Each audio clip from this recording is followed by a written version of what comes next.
Chapter 1: The Crossroads. For a long time, I stood at a spiritual crossroads. I wasn't an atheist, just adrift. I had friends, good people, who were devout Christians and tried gently to guide me toward their flock. But the stories in the Bible, as beautiful as they were, raised more questions for me than they answered. I just couldn't bring my whole heart to it. As for Buddhism, it was a blank map. It simply wasn't a part of the world I moved in. Then, about 2 years ago, something shifted. Call it fate, call it karma, but I stumbled upon an essay by a man named Liang Qichao, an old piece about the Buddha and his earliest teachings. Reading it was like a key turning in a lock I never knew was there. A flicker of interest became a flame, and that flame lit a path. Before I knew it, I had taken refuge in the 3 jewels, the Buddha, the Dharma, and the Sangha, and become a lay disciple. It felt like I had been wandering through a desert my whole life, and had just discovered a hidden spring. I plunged into the sutras, a vast, intimidating ocean of wisdom.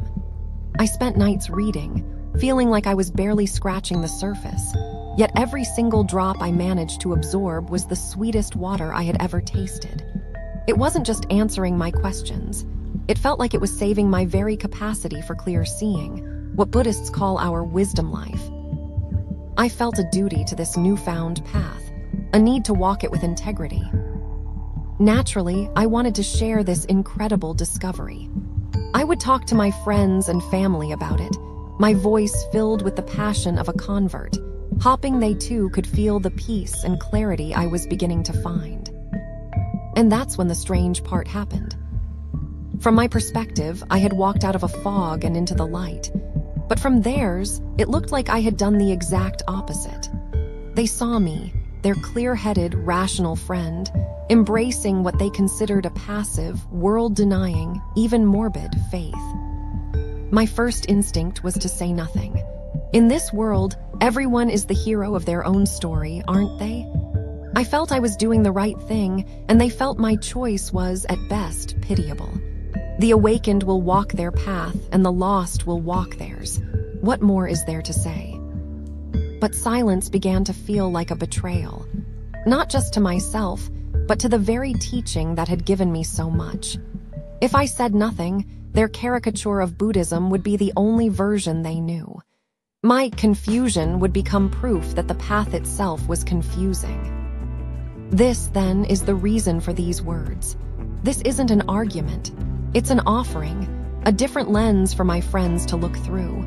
It's the story of why I started writing. My journey opened my eyes to a wider phenomenon. Once you start talking about Buddhism in public, you quickly realize you're navigating a minefield of misconceptions. The labels come fast and thick. Outdated, superstitious, negative, escapist. Buddhism, with its spirit of patience and compassion, rarely fights back. It doesn't publish attack ads or argue on street corners. And so, in its noble silence, the misunderstandings deepen. I've found they generally fall into a few familiar categories. First, there are the active detractors. You sometimes hear them from rival pulpits or in the writings of other faiths. To elevate their own creed, they create a strawman of Buddhism, a gloomy, idol-worshipping cult, and then gallantly tear it down. Their followers, often with the best of intentions, parrot these claims. They believe the grass is greener on their side of the spiritual fence, and so they trust their leaders when they call Buddhism backward. But if you press them for specifics, how is it backward? What is superstitious about it? They usually fall silent. They've never actually looked into it for themselves. I remember a conversation with a well-respected doctor, a devout Christian. He looked at me with genuine pity. "You're a modern, educated man," he said. "How could you fall for all that incense and chanting?" When I asked him what was wrong with it, he replied, "From an evolutionary perspective, religion is supposed to move from polytheism to monotheism." I tried to explain that this was a category error, that gods and Buddhas aren't the same, that Buddhism isn't about trading many gods for one, but about realizing the divine potential within yourself. It's about self-reliance, not reliance on an external power. The teaching is that every single being has Buddha nature and can awaken. He just shook his head, unconvinced. We were talking past each other.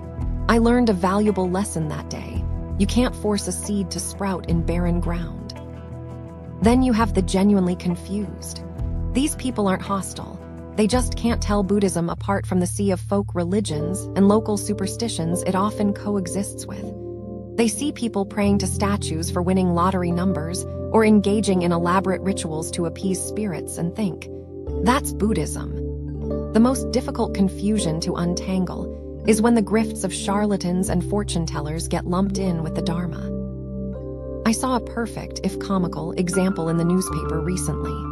A village was celebrating the birthday of a local deity, and as an offering, they had sacrificed an enormous 1,000-pound pig. A journalist, trying to be witty, ran the story with the headline, "A lucky day for the Bodhisattva." He made two classic mistakes. First, he confused a local folk god with a Bodhisattva, a being in the Buddhist tradition. Second, and more fundamentally, he missed the core Buddhist tenets of non-harming and compassion for all living things. A Bodhisattva wouldn't be feasting on a pig, they would be weeping for it. It was a small error in a local paper, but it revealed a canyon of misunderstanding. Next are the blissfully ignorant. Life is busy. People are consumed by their careers, their families, the endless chase for money, status, and pleasure, the 5 desires, as Buddhism calls them. Religion is a foreign country they have no plans to visit. I have a friend in the business world whose life is a whirlwind of corporate meetings, client dinners, and late-night card games. When I brought up my new path, his entire understanding of Buddhism came from the epic fantasy novel Journey to the West. "Oh, right," he said with a grin. "The Buddha in the Western heaven, he's the biggest boss of all, right?" I had to laugh, but it was a sad kind of laughter. The sutras say, a human birth is difficult to obtain, living in a central land is difficult, hearing the true Dharma is difficult, and awakening faith is difficult. Buddhism has flowed through the river of Chinese culture for 2 millennia, shaping its art, philosophy, and language. Yet today, for so many, it's little more than a cartoon character. It makes one despair not just for the Dharma, but for the hollowing out of our own cultural memory. Perhaps most tragically, there's a group you could call the eager but lost. This includes 2 types of people. First, those who call themselves Buddhist but whose practice is a syncretic soup of chanting, fortune-telling, and ancestor worship, all mixed together without any real understanding of the underlying principles. They do it because their parents did it, but the why is missing. On the other side are the intellectually curious, often academics or professionals, who sense the depth in Buddhist philosophy but have no way in. A friend who returned from a long stay in the United States told me of his frustration. "When I told my American friends I was a Buddhist," he said, "they'd ask me about the core tenets about karma or emptiness, and I had nothing to say. My family has prayed to Guanyin for generations, but I never learned a thing." He complained that he could walk into any bookstore in America and find dozens of books on Christianity, but finding a simple, introductory book on Buddhism back home was like a treasure hunt. Another friend in education had a similar story. He wanted to learn, so he approached an elderly relative who was a devout vegetarian and chant reciter. The elder, unable to explain the teachings, simply handed him a few books of dense, classical language scripture. "I tried," my friend said, "but the more I read, the more confused I got. I eventually just gave up." These stories are everywhere. They painted a clear picture for me. The world doesn't need another lofty academic treatise on Buddhism. The Buddhist canon, the Tripitaka, is a vast and profound ocean, a fact acknowledged by scholars worldwide. Even its sharpest critics have to admit the philosophical grandeur of the system, but its very depth makes it intimidating. For someone with no background, opening a sutra is like being dropped into the middle of the ocean without a life raft. The jewel of the Dharma is so dazzling, it can blind the unprepared eye.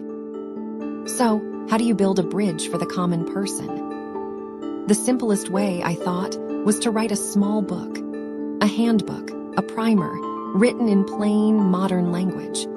There are many wonderful books by great masters, of course, but they often focus on one specific school of thought, Zen, or Pure Land, or are written in a high literary style that is inaccessible to the average reader today. I needed to write a book that started at the very beginning. I am keenly aware of the absurdity of this task.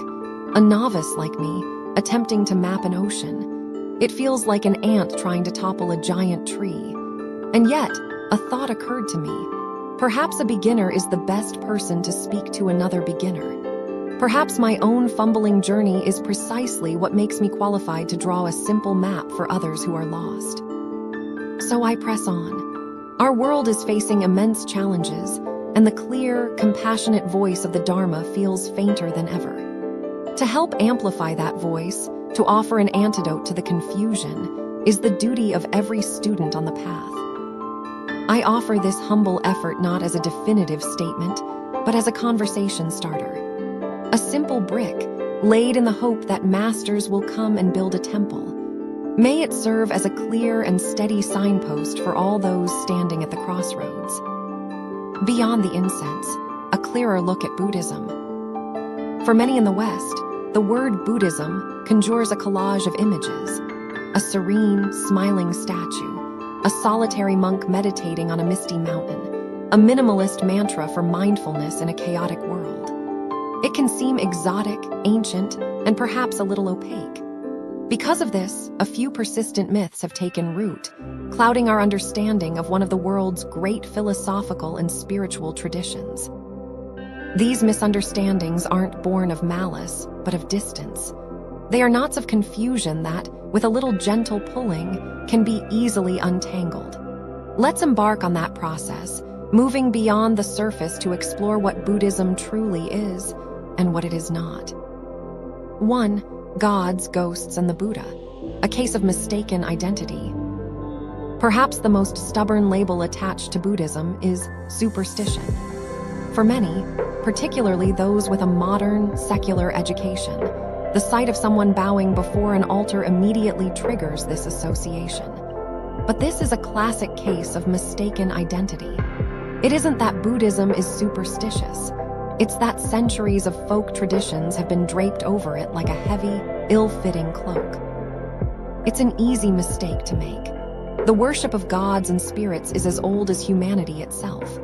In every culture, our ancestors looked at the awesome power of nature, the fury of a thunderstorm, the life-giving flood of a river, the silent majesty of a mountain, and saw a controlling hand, a divine will. To make sense of a world they couldn't explain, they populated it with deities, sky gods and earth mothers, thunder gods and river spirits. They believed that human fortune, from birth and death to wealth and disaster, was held in the hands of these invisible forces. To curry favor or avert wrath, people made offerings. They burned incense, presented food, and sought to please the gods. Over time, the pantheon grew crowded. In a traditional Chinese village, for example, you might find altars to the kitchen god, the door god, the god of the soil, the god of wealth, and a host of local immortals and celestial ladies, each governing a slice of human existence. Life became a complex negotiation with the divine. The motivation was simple: avoid harm and attract blessings. But for some, this became a spiritual shortcut. The gambler prays for a winning lottery ticket. The ambitious courtier prays for a promotion. They ignore the natural laws of cause and effect, hoping that a generous enough offering will persuade a god to bend the rules of the universe just for them. But the universe doesn't bend so easily. If you want a bountiful harvest, you must till the soil and plant the seeds. If you want good health, you must live a balanced life. A lottery win is a matter of probability, not piety. A promotion is earned through diligence and character, not prayer alone. An ancient saying puts it beautifully: to be intelligent and upright is to be divine. Would an intelligent and upright person reward a sycophant? Why, then, would a truly divine being dispense favors, simply because someone burns a few sticks of incense? To seek a result without its cause is the very definition of superstition. And it is this practice of magical thinking, that is so often confused with Buddhism. People mistakenly lump Buddhist practice in with fortune-telling, astrology, and feng shui, creating a profound misunderstanding. Here is the fundamental difference. Buddhism is not a religion of God worship. Its focus is the Buddha. The word Buddha is not a name, but a title. It means the awakened one. A Buddha is a person who has awakened to the true nature of reality, someone who is fully self-aware, understands the nature of others' suffering, and whose wisdom and compassion are perfected. Below the Buddha are Bodhisattvas. The term means awakened beings, those who are on the path to full enlightenment but choose to remain in the world to help all other sentient beings find their own awakening. In temples, you will see figures like Sakyamuni, the historical Buddha, and Amitabha, the Buddha of the Western paradise. You will see bodhisattvas of compassion like Avalokitesvara, Guanyin, or of wisdom like Manjusri. These are not gods to be petitioned for favors. They are models of human potential, guides on the path to our own inner awakening. The heavenly emperors and celestial empresses you might see in a Taoist temple have no place in a Buddhist one. Over 2,000 years ago, the Buddha himself warned his followers against superstition. In one sutra, he said plainly, "Do not follow other paths, do not bow to celestial beings, do not worship spirits and ghosts, do not look for auspicious days." While those who pray to gods may be acting from a place of superstition, at least they acknowledge a moral order, a sense of karma and consequence. Far more lost, from a Buddhist perspective, are those who believe in nothing, who see no cause and effect, fear no consequence for their actions, and live a life of heedless self-gratification. Their path, devoid of any moral compass, is seen as the most perilous of all. 2. The engaged path. Why Buddhism isn't about running away. I remember, as a young student, reading a poem that went something like this. The armored general guards the pass all night. The courtier shivers, waiting for dawn's first light. But high in his temple, the monk is still asleep. It seems that fame and fortune aren't worth the keep. At the time, I thought, what a life to be a monk, as free as a cloud drifting in the sky. It was only after I began to study the Dharma and spend time with ordained monks and nuns that I realized how deeply that poet had misled me. The life of a Buddhist practitioner is anything but lazy. It is a life of rigorous self-discipline, profound engagement, and courageous compassion. The stereotype of Buddhism as a negative or escapist religion is pervasive. Because Buddhists practice non-attachment and turn away from the insatiable pursuit of wealth, status, and sensory pleasure, some see this as a retreat from life. In our hyper-competitive, survival of the fittest world, this gentle path can look like surrender. But is it? Not in the slightest. Anyone who scratches the surface of Buddhist teachings will find a spirit of dynamic, courageous engagement with the world. Take the fundamental realities of life: old age, sickness, and death. Buddhism doesn't turn away from them with a sigh of resignation. It confronts them head-on with a spirit of fierce compassion and relentless effort to overcome the suffering they cause. This is not the passive quietism of a hermit. It is the active engagement of a healer. But wait, you might say. All I see are monks chanting in remote monasteries. How is that engaged? This is like seeing an athlete in the gym and concluding they never play the game. The chanting, the meditation, the study, this is the training. The Mahayana Buddhist ideal is to liberate all sentient beings. But how can you save someone from drowning if you don't know how to swim? The monastery is the swimming pool. It's where practitioners develop the skills, the wisdom, the compassion, the stability of mind that are needed to help others. This isn't just a convenient defense. It's the very heart of the teachings. The historical Buddha declared, "If I do not venture into hell to help those who suffer, who will?" The great Bodhisattva K(1)E63ITIGARBH made a vow that is breathtaking in its scope. As long as the hells are not empty, I vow not to become a Buddha. Only when all beings are saved will I attain enlightenment. This is not the language of escape. This is the language of ultimate service and self-sacrifice. Buddhism is not a doormat religion. While it teaches patience and forbearance, it also teaches the necessity of defending what is right. If the truth is under attack and all attempts at reason and reconciliation fail, a Buddhist is called to stand firm. As one scripture explains it with stark clarity, there is a hierarchy of sacrifice. To protect a life, one may give up one's wealth. To protect one's family, one may give up one person. To protect one's village, one may give up one's family. To protect one's country, one may give up one's village. This is a philosophy of clear-eyed, courageous action, not passive retreat. The world often defines ambition as the pursuit of personal gain. But true ambition, from a Buddhist perspective, is the selfless aspiration to awaken for the benefit of all. It is the path of virya, or energetic effort. Think of the ancient stories. The Buddha, in a past life, offering his body to feed a starving tigress and her cubs. Think of the 7th century Chinese monk Xuanzang, who crossed the brutal Taklamakan desert to bring back authentic scriptures, nearly dying of thirst but resolving. It is better to take one step west and die than to take one step east and live. Think of Bodhidharma's disciple, who stood in the snow all night and cut off his own arm to show his sincere desire for the teachings. Can anyone who hears these stories still call Buddhism passive? As the 6th patriarch of Zen, Huineng, famously said, "The Bodhidharma is to be found in this world. It is not realized apart from this world. To seek enlightenment apart from the world is as futile as looking for a hare with horns." 3. A faith of inquiry, not blind belief. Buddhism is not a system you are asked to believe in. It is a path you are invited to walk. It is a faith of intelligence, Zhai Zin, not blind superstition, Mi Zin. Its aim is to lead a person from confusion to clarity, from ignorance to wisdom, from an ordinary state of being to an awakened one. To dismiss it as superstition without any investigation is like a person who has never seen an elephant touching only its leg and declaring the entire animal to be a tree trunk.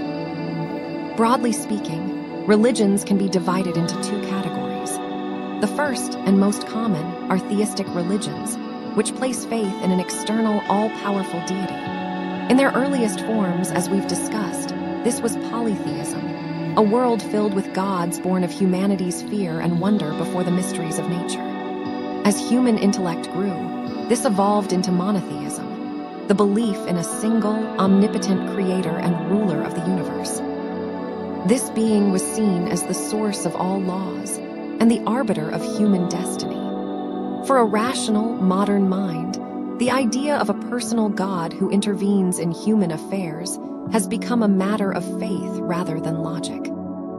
But there is another path, a path of self-reliance. This is the path of Buddhism. Buddhism does not posit a creator God. The universe, the Buddha taught, simply is what it is, dharmata. It operates according to natural, immutable laws. The most fundamental of these laws is that of cause and effect, or karma. Everything that arises does so from a web of preceding causes and conditions. Everything that ceases does so because those causes and conditions have changed.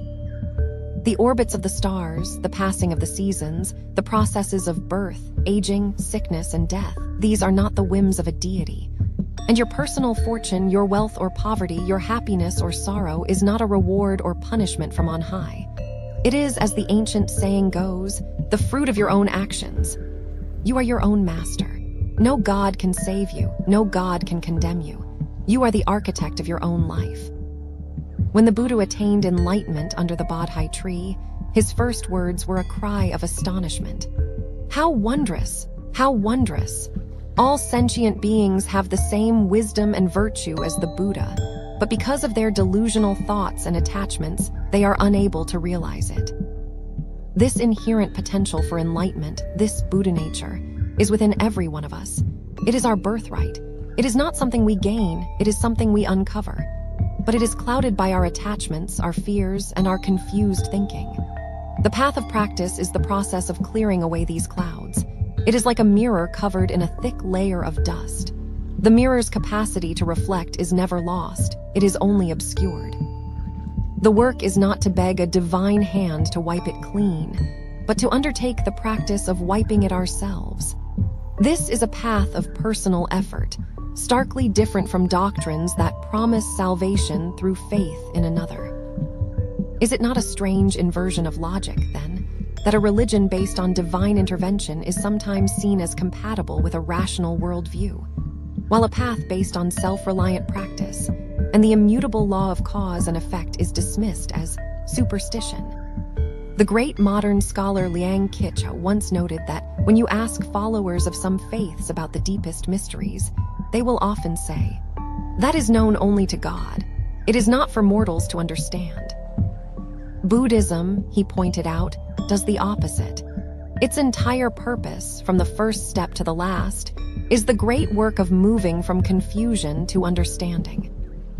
For those with eyes to see, the distinction is clear. One is a path of asking, the other is a path of awakening. 4. The good citizen and the Bodhisattva. Buddhism's place in society. Buddhism embraces two interconnected realms, the worldly and the transcendent. The worldly path provides a framework for a good life here and now. The transcendent path aims for ultimate liberation. But these are not separate. To reach the transcendent, one must first master the worldly. The path of the Bodhisattva, who seeks to help all beings, is necessarily rooted in the world.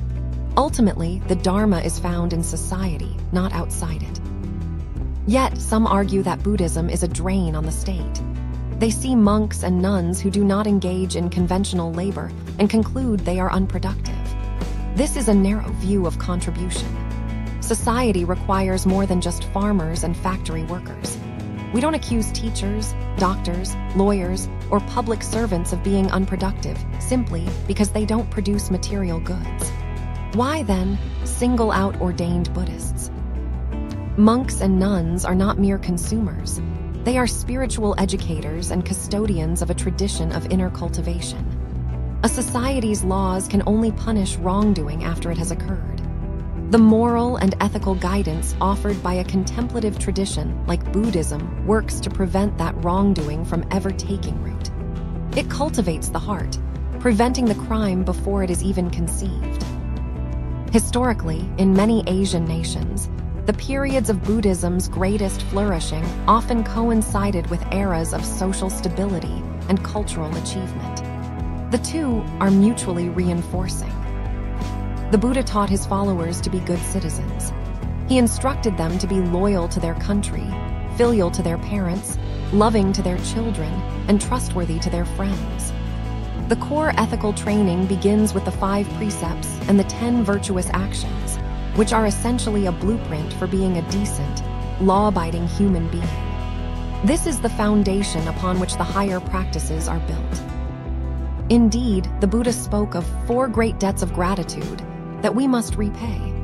Gratitude to our parents, gratitude to all sentient beings, gratitude to our spiritual teachers, and gratitude to our country. Placing country and parents at the forefront demonstrates that Buddhism is not a path of forgetting one's civic or familial duties. There is a remarkable resonance between Buddhist ethics and the secular virtues that underpin stable societies. The 5 precepts of Buddhism are: not to kill. This aligns with the core virtue of compassion, or Ren, in Confucianism. Not to steal. This aligns with righteousness, or Yi. Not to engage in sexual misconduct. This aligns with propriety, or Li. Not to lie. This aligns with trustworthiness, or Zin. Not to take intoxicants that cloud the mind. This aligns with wisdom, or Zhai, as a clear mind is needed for right action. The core ethical principle taught by Confucius was Shu, or reciprocity. Do not impose on others what you do not desire for yourself. This is a perfect echo of what the Buddha taught. In one sutra, he explained the origin of ethics through this very lens. I do not wish for others to harm me. If I do not like this, then others do not like it either. How then can I harm another?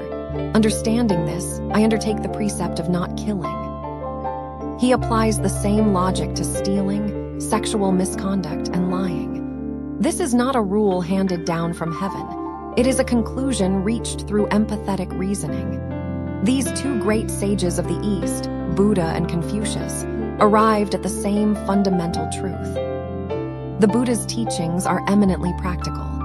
He encouraged his lay followers to engage in commerce, but to do so with fairness and honesty. What harm can come to a nation from a teaching that promotes loyalty, filial piety, integrity, and diligence?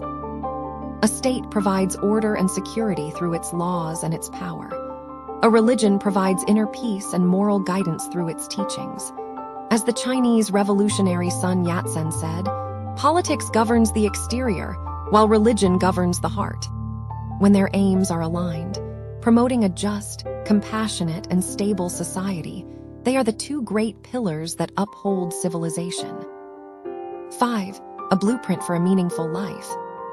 Because Buddhist philosophy is both transcendent and deeply practical, its teachings on how to live a good life are remarkably down to earth. The Buddha consistently emphasized the importance of filial piety, respect for elders, loyalty, and care for one's family. In one sutra, he advised, "Fathers and sons, husbands and wives, brothers, and all relatives within and without the home should respect and love one another. Do not hate or envy each other. Share what you have with one another, and do not be greedy. Let your words and expressions be gentle and kind, and do not be disagreeable." This is why modern masters have often taught that to learn to be a good Buddhist, you must first learn to be a good person. The great master Yin Guang said, "If one's own conduct is flawed and one's family relationships are in disarray, how can one even begin to call oneself a disciple of the Buddha?" This shows how deeply Buddhist practice is intertwined with the basic ethics of human relationships. The Confucian tradition outlines 5 core relationships: ruler-subject, father-son, husband-wife, older-younger brother, friend-friend, as the bedrock of a harmonious society. Buddhism offers a similar, profoundly detailed guide. On filial piety, the Buddha taught that a child has 5 duties to their parents. 1, to support them and ensure they lack for nothing. 2, to consult them before undertaking major tasks. 3, to be respectful and obedient to their reasonable wishes. 4, to uphold their good name and conduct. 5, to not obstruct their proper and wholesome activities. The Buddha once said, "To serve one's parents is to serve the highest divinity." Filial piety is the root of all other virtues.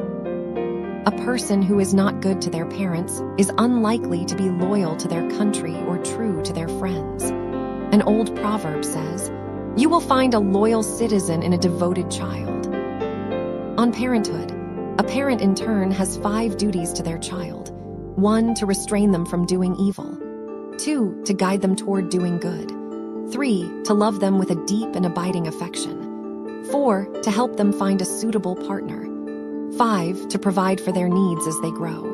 In our modern world, many parents excel at the last 3, but often neglect the first 2, which are arguably the most crucial for shaping a child's character. On partnerships, the teachings also offer timeless advice for spouses, though framed in the language of its era. A husband should treat his wife with respect, maintain his dignity without being arrogant, provide for her needs, adorn her appropriately, and entrust her with the household. A wife should rise early and rest late, speak with kindness, be respectful and agreeable, and anticipate her husband's needs. While the specific duties may seem dated, the underlying principles of mutual respect, trust, and shared responsibility are eternal.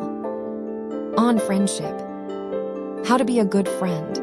Be generous, speak kindly, act for their benefit, treat them as an equal, and be true to your word. How friends should reciprocate. Protect them from their own recklessness, guard their wealth when they are careless, be a refuge in times of danger. Do not abandon them in hardship, and always speak well of them. These are not lofty, abstract ideals. They are a practical manual for building a life of integrity and strong, healthy relationships. The Buddha also taught financial prudence. First learn a skill, then acquire wealth, and then divide that wealth into portions for living, for reinvestment, and for savings. He gave advice on health, noting that illness often arises from poor diet, worry, and anger. These teachings are as relevant today as they were 2,500 years ago. They are simple, actionable, and profoundly true. The path of Buddhism covers the entire spectrum of human experience, from personal finances and family life all the way to the ultimate nature of reality. Faced with such a deep, coherent, and compassionate system, how can one not feel a sense of profound respect? 6. Where the Dharma meets the cosmos, Buddhism and science. In the modern mind, science stands for progress, evidence, and objective reality. Religion, for many, stands for the opposite: tradition, faith, and subjective belief. The two seem to be fundamentally at odds. But if we examine Buddhism through the lens of the scientific spirit, a spirit of open inquiry, systematic investigation, and a commitment to seeing things as they are, we find a surprising and profound resonance. Let's first consider the preservation of the teachings. The Great Translation projects in Chinese history, where Sanskrit sutras were rendered into Chinese, were massive, systematic undertakings. A team might consist of a chief translator, linguists, scribes, doctrinal experts to verify the meaning, and stylists to polish the language. Every word, every concept was meticulously debated to ensure fidelity to the original. This rigorous, collaborative, and evidence-based process was, in its own way, deeply scientific. The very structure of a Buddhist sutra reflects a logical, orderly mind. Most begin with a standard formula. Thus have I heard. At one time, the Buddha was dwelling in this place, together with this assembly of beings. This establishes the who, what, where, and when of the teaching, not unlike the preamble to a modern scientific paper or a legal document. But the connection runs far deeper than structure. Incredibly, many insights that we now associate with modern scientific discovery were described in Buddhist texts over 2 millennia ago. Microbiology. The Buddha often described the human body as a nest of worms, stating that it hosts some 80 different types of insects or microorganisms. In an age without microscopes, this must have sounded like a bizarre metaphor. Today, with the science of parasitology and microbiology, we know our bodies are indeed ecosystems, home to countless bacteria, viruses, and in some cases, a host of parasitic worms. The Buddha's insight was startlingly prescient. Embryology. In the Sutra on the Stages of Practice, there is a detailed description of the development of a fetus in the womb. It describes the initial stage, the gradual thickening of the embryo over the first few weeks into something like curdled milk, the emergence of the 4 limbs around the 3rd month, and the subsequent hardening of the bones. While poetic, this sequence remarkably parallels the observations of modern embryology. How was this known 2,500 years ago? Without any tools for observing the womb, it remains a source of wonder. Cosmology. For most of human history, the world meant the earth. To circumnavigate the globe was the ultimate journey. But Buddhist scriptures speak of a reality on a scale that is almost impossible to comprehend. They describe not one world, but a 3,000 great thousand world system, or a trichiliakasm. This isn't just the number 3,000. It's a calculation. Take 1,000 worlds like our own to make a small chiliakasm. Take 1,000 of those to make a medium chiliakasm. And take 1,000 of those to make a great chiliakasm. That is 1,000 x 1,000 x 1,000, a billion world system. And even this, the sutras say, is just one Buddha field, one corner of an infinite, endless universe. Our world, our entire solar system, is but a single speck of dust on an infinite cosmic shore. For centuries, this must have sounded like pure fantasy. But today, as our telescopes peer deeper into space, we see a universe of hundreds of billions of galaxies, each containing hundreds of billions of stars. We measure distances in light years, the trillions of kilometers that light travels in a year, and find stars that are tens, hundreds, thousands of light years away. We unearth fossils of creatures that lived 170 million years ago, a timescale that dwarfs all of recorded human history. Suddenly, the vast, seemingly exaggerated numbers in the sutras don't seem so fanciful. They seem like the only language adequate to describe the true scale of reality. This suggests that Buddhism is not in conflict with science. It is not an alternative to science. Rather, it is a profound, 2,500-year-old investigation into the nature of consciousness and reality itself, an inner science. As our external science advances, it doesn't disprove the Dharma. It increasingly provides us with the concepts and the evidence to appreciate its staggering depth and wisdom. Science is the tool that measures the cosmos. The Dharma is the path that awakens the one who is looking through the telescope. From palace to Bodhi tree, the life of Siddhartha Gautama. To understand Buddhism, you must first understand the man at its heart.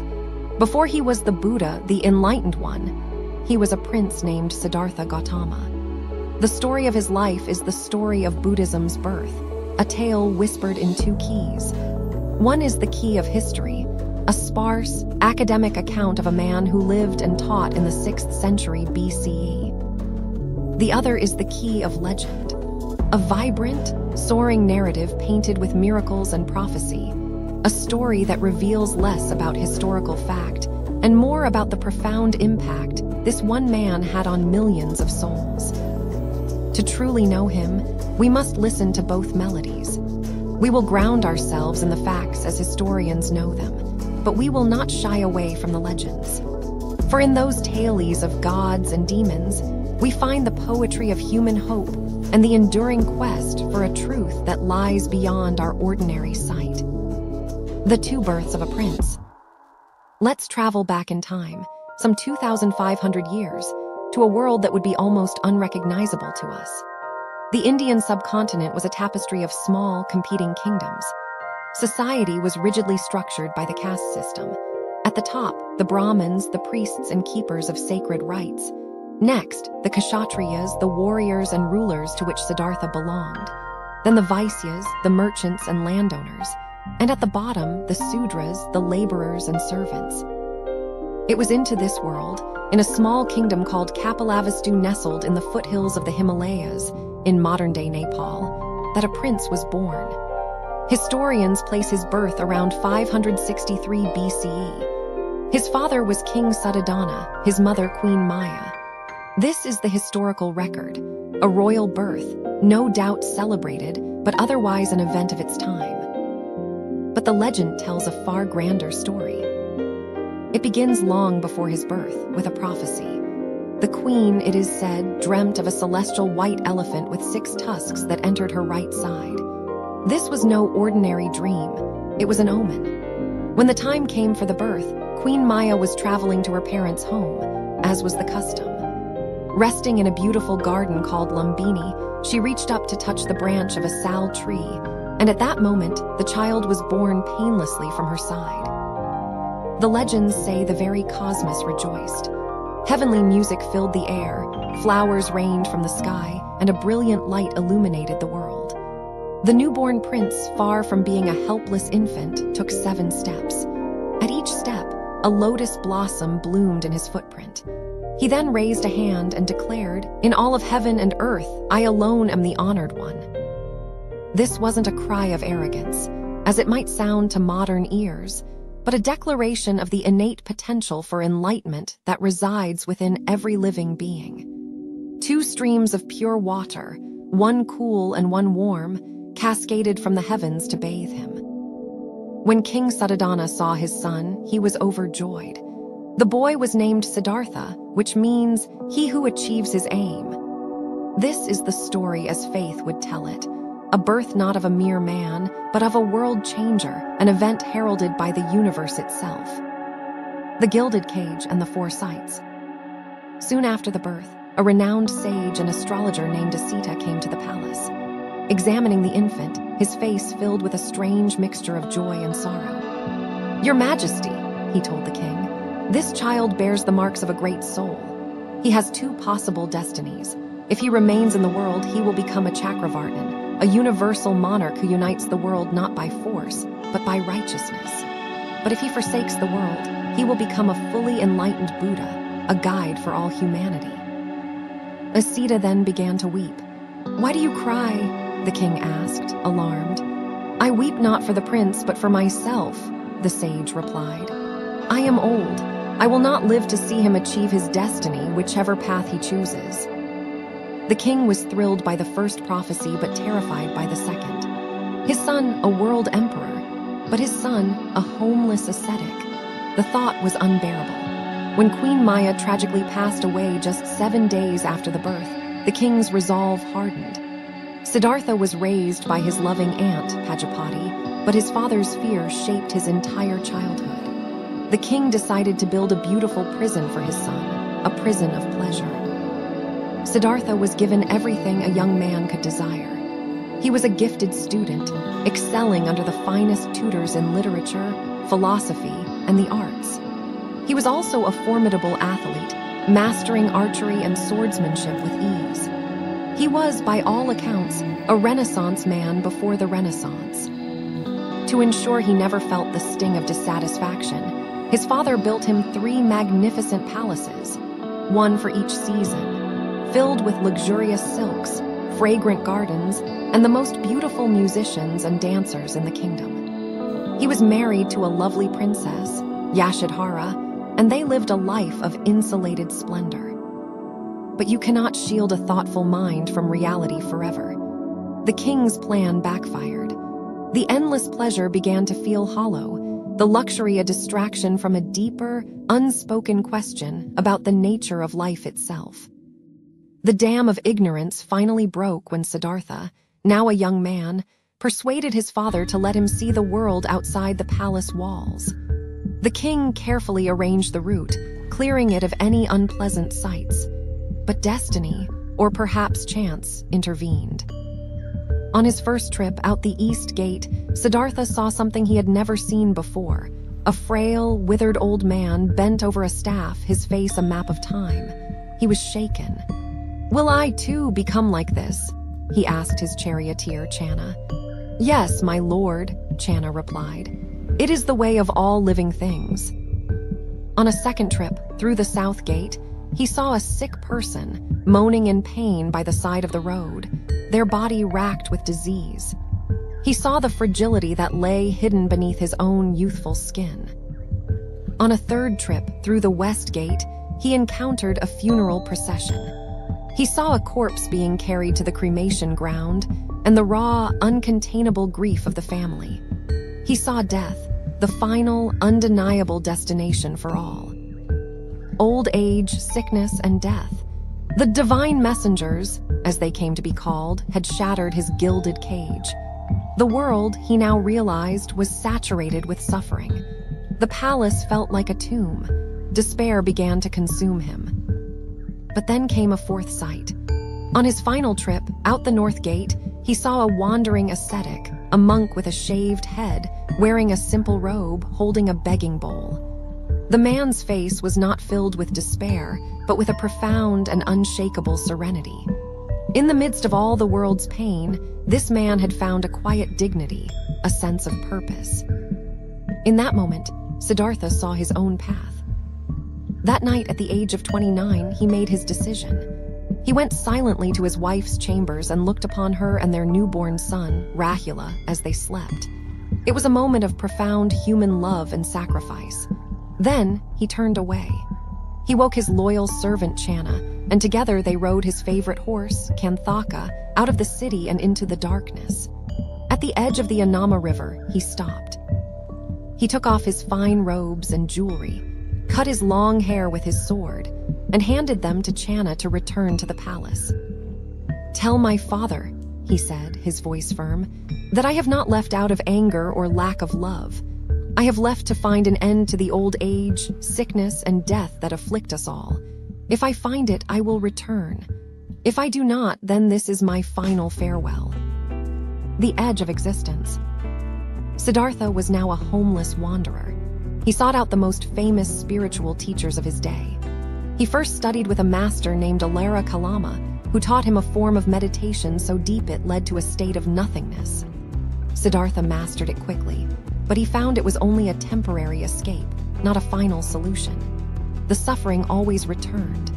He then studied with another master, Adaka Ramapada, and reached an even higher state, neither perception nor non-perception. Still, it wasn't enough. These were just peaceful states, not liberation.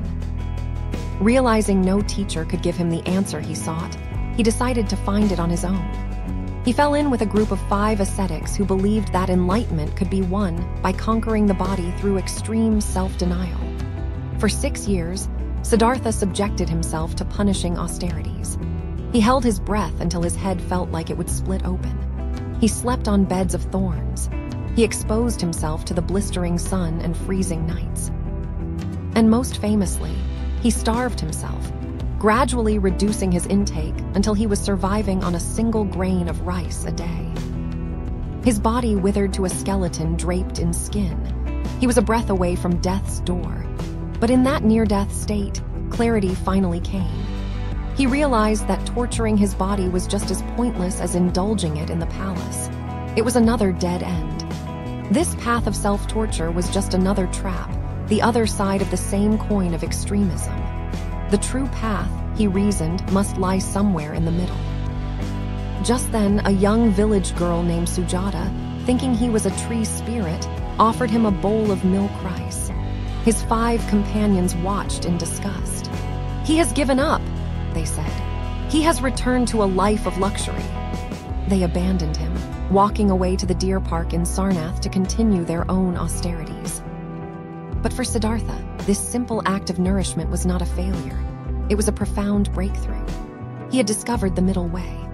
With his strength partially restored, he walked to a nearby grove, found a large pipal tree, which would later be known as the Bodhi tree, the tree of awakening, and sat down. He made a vow of unbreakable resolve. "Though my skin and bones may wither, though my blood may dry up, I will not rise from this spot until I have found full and complete enlightenment." As he sat in deep meditation, legend says he was assaulted by Mara, the Lord of Illusion, a personification of his own deepest fears and desires. Mara sent armies of demons, lust, greed, anger, doubt to break his concentration. He tempted him with visions of sensual pleasure and frightened him with terrifying apparitions. But Siddhartha remained unmoved, touching the earth with his hand, calling the ground itself to bear witness to his right to be there. The demons vanished. As the night wore on, his mind grew clear and vast. He saw his own past lives, and the past lives of all beings, in an endless cycle of birth, death, and rebirth. He saw how actions, karma, in one life led to consequences in the next. He saw the universal law of cause and effect that governs everything. Finally, as the morning star rose in the pre-dawn sky, it happened. The final veil of ignorance lifted. Siddhartha Gautama, the prince, the seeker, the ascetic, woke up. He saw the ultimate nature of reality, the cause of suffering, and the path to its end. At the age of 35, he was no longer Siddhartha. He was the Buddha. The wheel of truth begins to turn. For 7 weeks, the Buddha remained near the Bodhi tree, absorbing the full depth of his realization. His first thought was that what he had discovered was too subtle, too profound for a world consumed by craving and ignorance. Who would understand? Perhaps it was best to remain silent. But then, a thought arose, personified in the legends as the god Brahma, who implored him to teach for the sake of those with little dust in their eyes.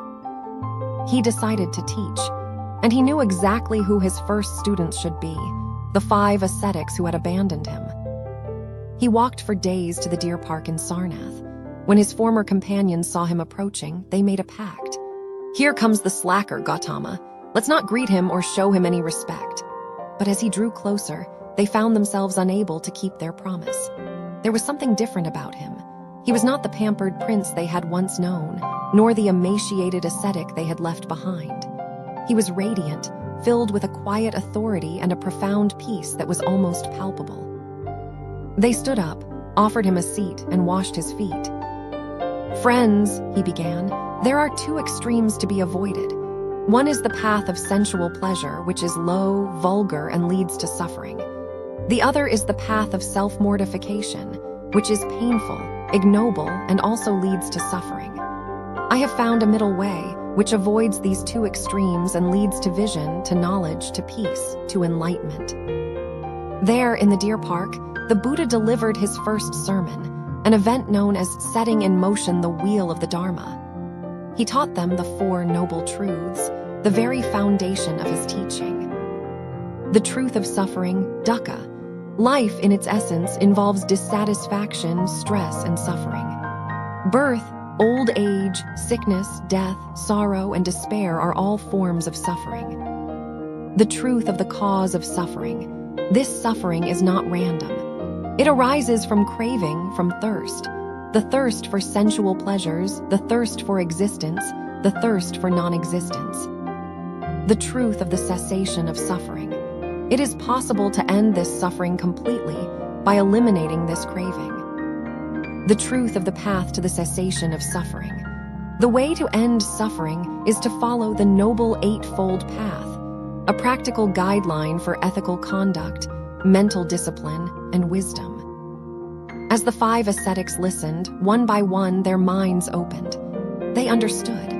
They became the first disciples, the first monks, bhikkhus, and with them the Sangha, the community of followers, was born. At that moment, the 3 jewels of Buddhism, the Buddha, the teacher, the Dharma, the teaching, and the Sangha, the community, were complete and shining in the world. A river of teachings. For the next 45 years, the Buddha walked the dusty roads of the Ganges plain, sharing his discovery with anyone who would listen, from kings to courtesans, from merchants to beggars. His teachings flowed like a great river, quenching the spiritual thirst of a society in flux. He gained followers from all walks of life. The son of a wealthy merchant, Yasa, joined him, along with 50 of his friends. He converted famous fire-worshipping ascetics and their 1,000 followers. He journeyed to the city of Rajagriha to fulfill his old promise to King Bimbisara, who became a devoted patron and donated the first monastery, the Bamboo Grove.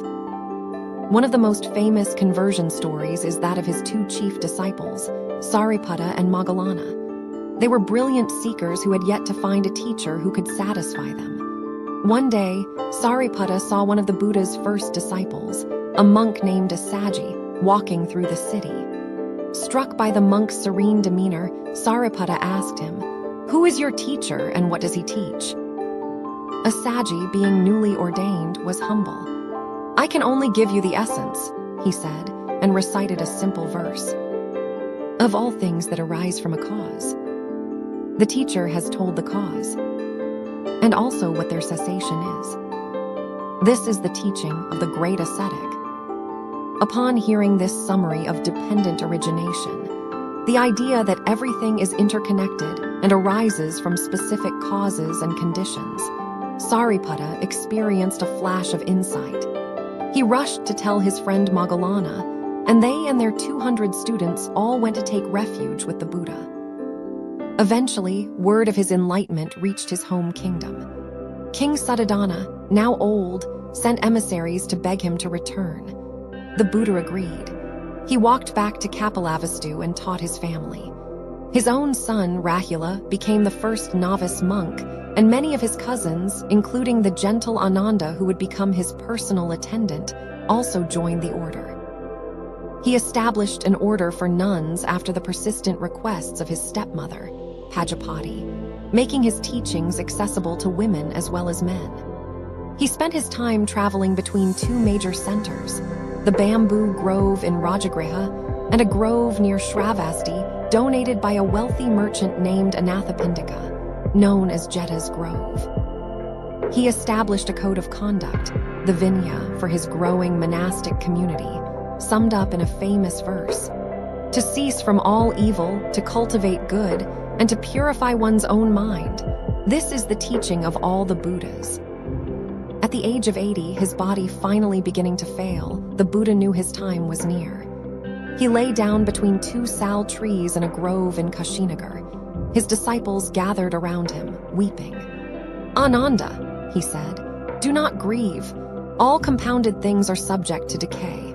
My physical body will be gone, but the Dharma, the teachings I have given you, will be your teacher." His followers asked for final instructions. "Who will be our teacher now?" they asked. "Let the Dharma and the Vinaya be your teacher," he replied. "How should we live?" "Dwell as islands unto yourselves, with the Dharma as your island and your refuge." His last words to them were a final, urgent encouragement. "Behold, O monks, this is my last advice to you. All conditioned things are subject to decay. Strive on with diligence." Then he passed peacefully into final nirvana, parinirvana. A legacy in ink, the councils. The Buddha left behind no written words. He left a living community and a vast body of teachings committed to memory. After his passing, his senior disciples worried that these precious teachings might be distorted or lost over time. A few months after his death, 500 of the most senior monks, led by the elder Mahikassapa, gathered in a cave near Rajagriha for what became known as the First Buddhist Council. It was a monumental undertaking to preserve a legacy. Ananda, with his famous eidetic memory, recited all of the Buddha's discourses, the sutras. Upali, the expert on the monastic code, recited all the rules of conduct, the Vinaya. The assembled monks listened, confirmed the accuracy of the recitations, and committed them to a standardized oral canon. Over the centuries, as Buddhism spread across India and beyond, further councils were held to clarify doctrine and address disputes. 100 years after the Buddha, a second council was held to address disagreements over monastic discipline, which led to the first major schism, creating the Esthavira elders, and a Macron letter 1E43GHIK, a Great Assembly, schools.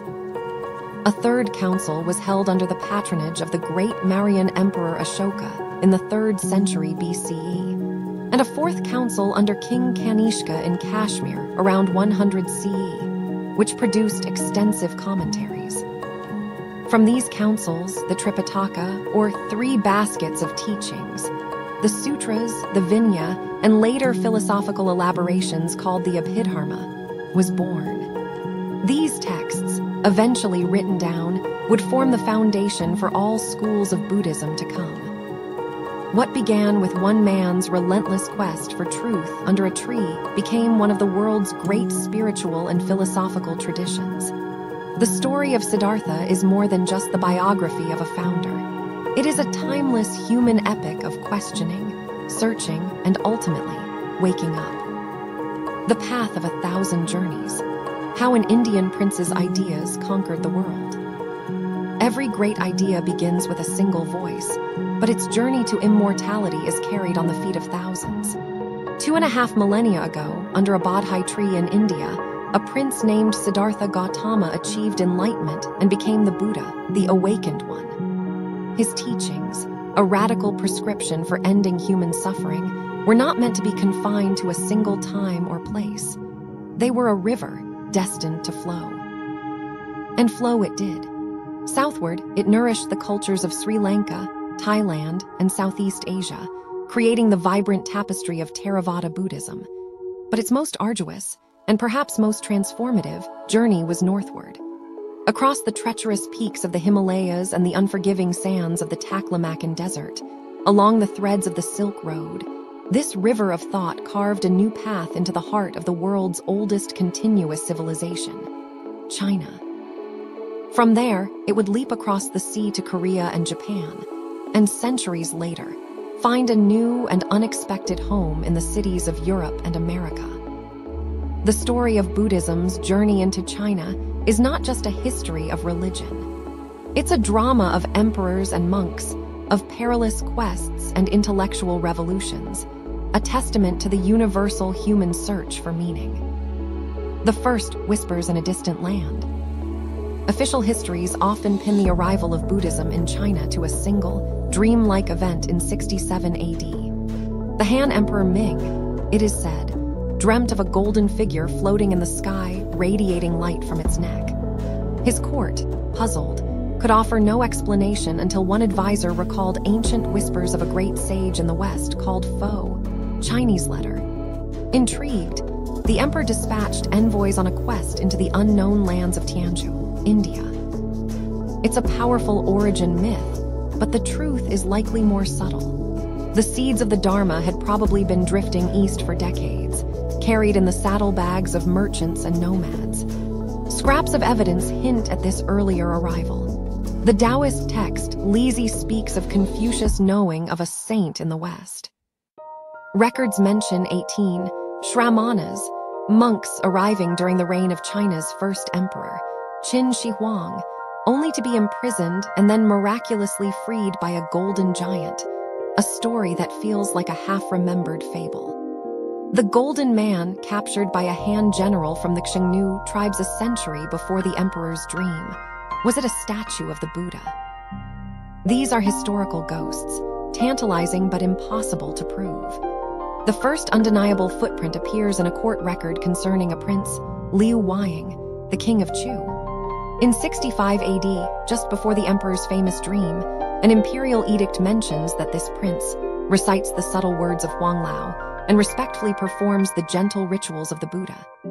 It speaks of him hosting upasaka, lay followers, and execute Ram, a letter 1E47, monks. Here at last is solid ground.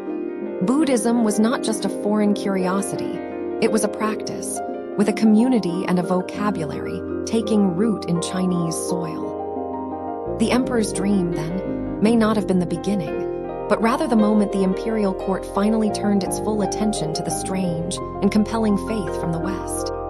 The envoys returned, their white horses laden not with gold or spice, but with something far more precious, scriptures and an image of the Buddha.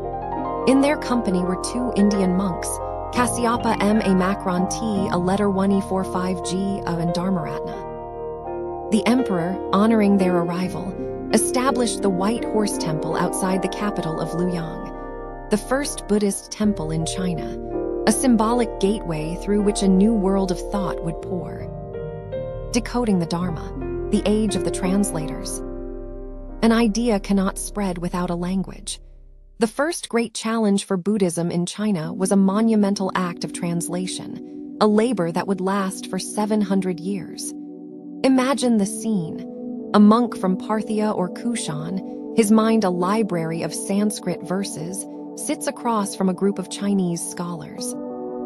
He chants a line, trying to convey not just the literal meaning of shunyata, emptiness or nirvana, but the profound philosophical weight behind them, using a language, Chinese, that was forged from a completely different worldview. It was like trying to pour an ocean into a cup. This heroic era produced its own titans. There was Shigao, a Parthian prince who gave up his throne for a monk's robe. Arriving in China around 148 AD, he was a master of the more practical, meditation-focused teachings. His translations were praised for being clear and unadorned, a direct path for those seeking to calm the mind. Then came Kumarajava in the early 5th century, a figure of almost mythical genius.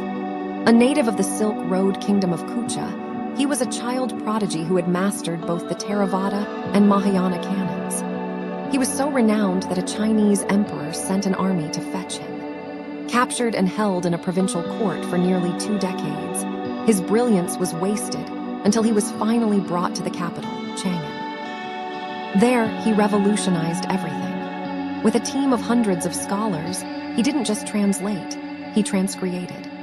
He understood that a literal word-for-word rendering would be stiff and lifeless.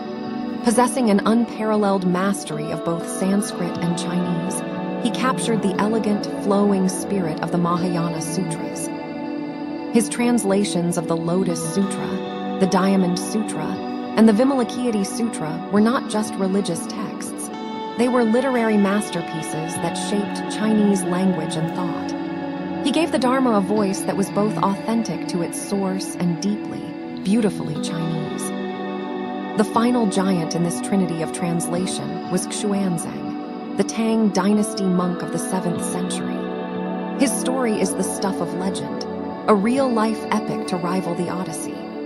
Troubled by contradictions in the translated texts available in China, he embarked on a 17-year, 10,000-mile journey to India, defying an imperial ban to do so. He crossed frozen mountains, scorching deserts, and pirate-infested waters, studying at the great monastic university of Nalanda, debating with the greatest masters of his age, and amassing a library of 657 sacred texts. When he returned to Chang'an in 645 AD, he was greeted as a national hero. The emperor himself became his patron, setting him up with a massive state-sponsored translation bureau. For the last 2 decades of his life, Xuanzang and his team worked tirelessly, producing translations of unparalleled precision and scope, most notably the voluminous texts of the Yogacara school, which delved into the nature of consciousness itself. These men, and countless others, were the bridge builders. They bequeathed to China a library of over 8,000 scrolls, a spiritual DNA that would give rise to a new, uniquely Chinese Buddhism. A golden age in a new home. Buddhism arrived in China during a time of chaos. The Han dynasty had collapsed, and for 3 centuries the land was fractured by civil war and invasion. The stable, worldly confidence of Confucianism seemed to offer little comfort in an age of such suffering. Into this spiritual vacuum, Buddhism offered a compelling alternative, a sophisticated explanation for suffering karma, a vision of hope, rebirth, and a path to ultimate liberation, nirvana. It was during the unified and brilliant Tang dynasty, 618–907 AD, that Chinese Buddhism truly came into its own. This wasn't just an imported religion anymore. It was a core part of Chinese civilization, blossoming into a garden of diverse schools. The path of 1,000 flowers. Schools like Tiantai and Huyan developed breathtakingly complex philosophical systems, synthesizing thousands of sutras into coherent, all-encompassing maps of reality. The Pure Land School offered a path of profound simplicity and faith, teaching that devotion to the Buddha Amitabha could lead to rebirth in his blissful paradise, a message of hope that resonated deeply with the common people. The path of the mind, the birth of Chan Zen. The most radical and influential of these schools was Chan. Its legendary founder, the Indian monk Bodhidharma, was said to have sat staring at a cave wall for 9 years. Chan stripped away the rituals, the texts, and the scholastic debates. It was a direct transmission outside the scriptures, pointing straight to the human mind. Fusing with the native mysticism of Taoism, Chan emphasized meditation and the potential for a sudden, explosive moment of enlightenment in the midst of ordinary life. As its 6th patriarch, Huineng, famously declared, "The Buddha is in your own nature. Do not seek him outside." From these roots would spring the Zen that would later captivate the world. This golden age was marked by imperial patronage. Emperors endowed monasteries. Empresses commissioned colossal statues carved into cliffsides, like the stunning grottos of Longmen and Yungang. But this imperial embrace was a double-edged sword. In 845 AD, a Taoist-leaning emperor, viewing Buddhism's vast, tax-exempt monasteries as a threat to the state, ordered a brutal suppression. Over 4,600 monasteries were destroyed, and 250,000 monks and nuns were forced back into lay life. The philosophical schools, dependent on vast libraries and state support, never fully recovered. Survival, syncretism, and a global future.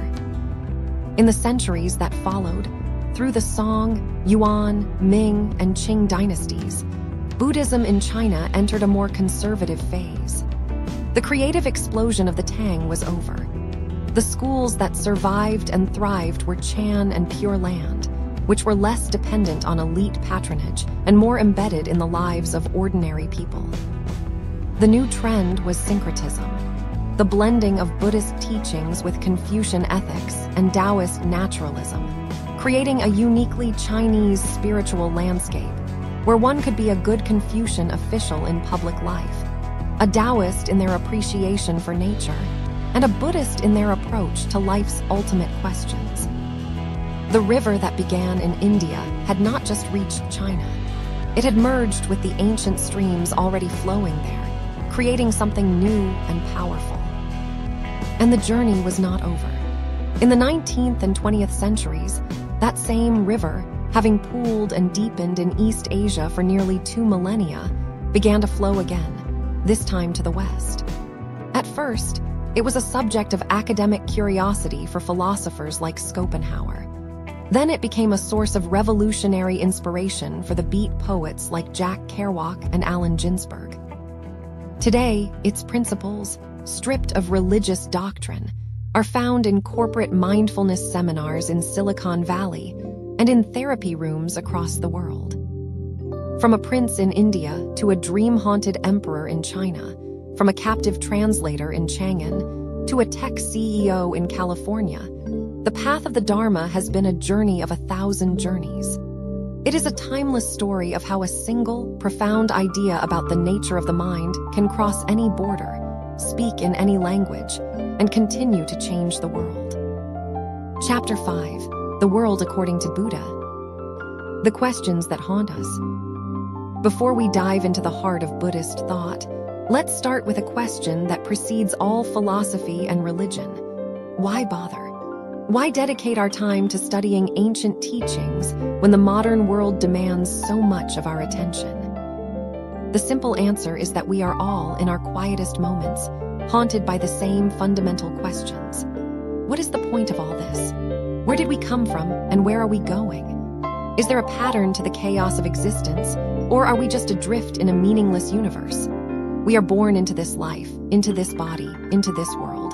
Yet we move through it like strangers in a foreign land, profoundly unaware of our own nature and the true nature of our surroundings. For 49 years, the man who became known as the Buddha, Sakyamuni, walked the plains of India, holding, as he said, over 300 assemblies to address these very questions. His entire teaching wasn't about founding a religion, but about solving a problem. He pinpointed this problem as a twofold: clinging. First, there is our clinging to the idea of a permanent, separate me, a stubborn insistence on our own ego. Second, there is our clinging to the world of phenomena, our belief that everything we see, touch, and think is solid, real, and independent. To study Buddhism, then, is to embark on an investigation into the very fabric of our experience. The goal is elegantly simple: to understand ourselves and our world so thoroughly that their power to confuse and torment us dissolves. It is, in the classic phrasing, a journey to trade delusion for clarity and to leave suffering behind to find a genuine, lasting joy. The Buddha wasn't a god who created these truths. He was, as he often said, more like a brilliant scientist who discovered a fundamental law of nature. Thus it is, he would say, meaning the principles he taught are simply how the universe works. His great compassion was not in keeping this discovery to himself, but in charting a map so that others could make the same journey to awakening. Countless thinkers, from the ancient Greeks to modern cosmologists, have grappled with these mysteries. But where many have offered theories, Buddhism offers a direct, experiential path to the answer. To understand that path, we must first look at the landscape of ideas it emerged from and challenged. The great debate: is it all matter or all mind? For centuries, Western thought has been dominated by a powerful duel between two opposing views of reality. First, there is materialism. For the materialist, the universe is a grand, unthinking machine. The fundamental stuff of existence is matter. Everything else, including life and consciousness, is just a complex byproduct. Your thoughts, your loves, your fears, they are nothing more than the electrical fizz and chemical churn of your brain. The materialist argument is straightforward: damage the brain, and you damage the mind. When the physical body dies, the software of consciousness simply winks out of existence. There is no soul, no spirit, only atoms in motion, governed by the impersonal laws of physics. On the other side of the ring stands idealism. The idealist flips the script entirely. What if, they ask, the most fundamental thing isn't matter, but mind? What if consciousness is the bedrock of reality, and the physical world is a manifestation of it? From this perspective, The universe is not a blind machine, but a rational, developing process, infused with spirit. The world makes sense to us because our minds partake in the same essential consciousness that underlies all things. The physical world is not an illusion, but it is secondary to and dependent upon the mind that perceives it. Between these two giants, other theories attempt to find a middle ground. Dualism proposes that mind and matter are two fundamentally different kinds of stuff, forever separate but mysteriously linked, the ghost in the machine, as the philosopher Gilbert Ryle famously put it. How does the non-physical ghost pull the levers of the physical machine? The theory never quite provides a satisfying answer. Pluralism, meanwhile, suggests that reality is made not of one or two things, but of many distinct, fundamental elements. Each of these views, for all its intellectual elegance, leaves us feeling incomplete. If we are just matter, where does our profound sense of meaning and inner life come from? If we are just mind, why does the physical world feel so stubbornly real and solid? The dualist's ghost feels like a cop-out, and the pluralist's world feels fragmented and chaotic. Even the claims of traditional religion, that a divine being sculpted the world and everything in it, offer comfort, but often crumble under logical scrutiny, feeling more like myth than a workable explanation of reality. It is into this philosophical deadlock that Buddhism walks, offering not another answer to the old question, but an entirely new way of asking it. A third way, the world as an experience. Instead of asking, what is the world made of? The Buddha reframed the investigation. How do we experience the world? The Buddhist answer is that our reality is constructed from 5 fundamental components, known as the 5 skandhas, or aggregates. These are not 5 separate things, but 5 intertwined processes that, working together, create the illusion of a solid self, experiencing a solid world. Here they are. Form, rupa. This is the entire physical world, mountains and rivers, tables and chairs. But it also includes our own bodies. It is anything that has shape and can be perceived. Feeling, vedana. This isn't complex emotion, but the raw, immediate data of experience. Pleasant, unpleasant, or neutral. It's the sting of a burn, the warmth of the sun, the blandness of a dull sound. Perception, S, a letter 1E43J and tilde A macron. This is the mind's labeling function. It takes the raw data from feeling and identifies it. It's the faculty that sees a collection of colors and shapes and says, that's a tree, or hears a vibration and calls it music. Mental formations, S, a letter 1E43SK A macron R, this is the most complex and powerful aggregate. It includes all our habits, biases, prejudices, intentions, and volitional acts. It is the momentum of our mind, the ingrained patterns that drive our reactions and shape our future. It's the will that decides to speak or act. Consciousness, vijnana. This is the raw awareness that illuminates the other 4. It's the simple knowing, the screen upon which the movie of our experience plays out. It's the eye that sees, the ear that hears, the mind that knows. These 5 aggregates are not static parts of a machine. They are a flowing, dynamic river. And here we arrive at the core of the Buddhist worldview, captured in a profound statement. Consciousness is conditioned by name and form. Name and form is conditioned by consciousness. Name and form is a shorthand for the other 4 skandhas, representing the mental and physical world. What does this mean? The Buddha used a beautiful, simple image. Imagine 2 bundles of reeds leaning against each other. If you pull one away, the other immediately falls. Neither can stand on its own. So it is with our mind, consciousness, and our world, the other skandhas. There is no independent me looking out at an independent world. Instead, there is a single, unified process where the inner and outer continuously create each other. We mistakenly carve this process up. We identify with consciousness and say, this is me. Then we look at our body, our feelings, and our thoughts and say, these are mine. We treat our own mental states as objects we possess. But according to this view, the I and the mine are both just fleeting moments in an interdependent flow. The perceiver and the perceived arise together. The spark of insight, dependent origination. There is a famous story that perfectly illustrates the power of this idea. In the Buddha's time, two of the most brilliant spiritual seekers in India were a pair of friends named Sariputra and Moggallana. Though they had many followers, they felt their own teachers had not found the ultimate truth. They made a pact. Whoever found the path to immortality first would immediately tell the other. One day, Sariputra was walking through the city of Ra a G letter 1E5BH when he saw a Buddhist monk named Assaji. He was struck by the monk's incredible serenity and graceful presence. He approached him and, after paying his respects, asked, "Your radiance is remarkable. Who is your teacher and what does he teach?"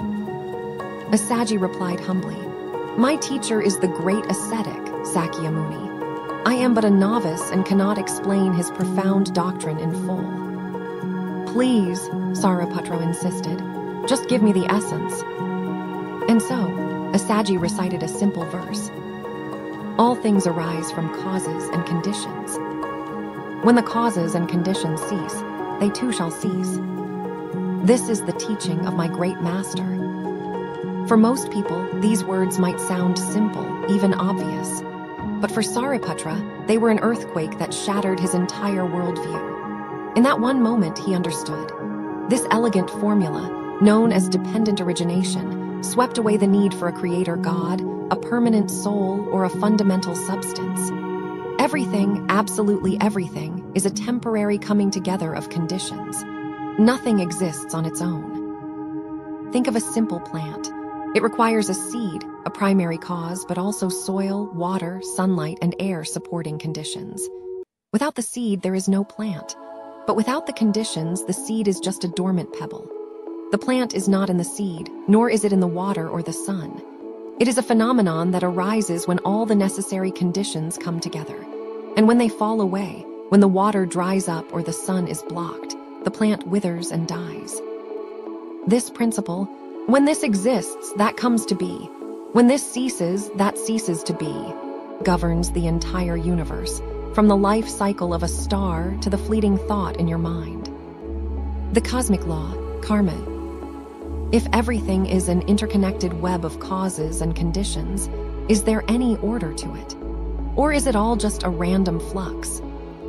The answer is a resounding yes. There is an unbreakable law that governs this flow, a principle of cosmic justice that is as impersonal and reliable as gravity. This is the law of karma, or more accurately, the law of cause and effect.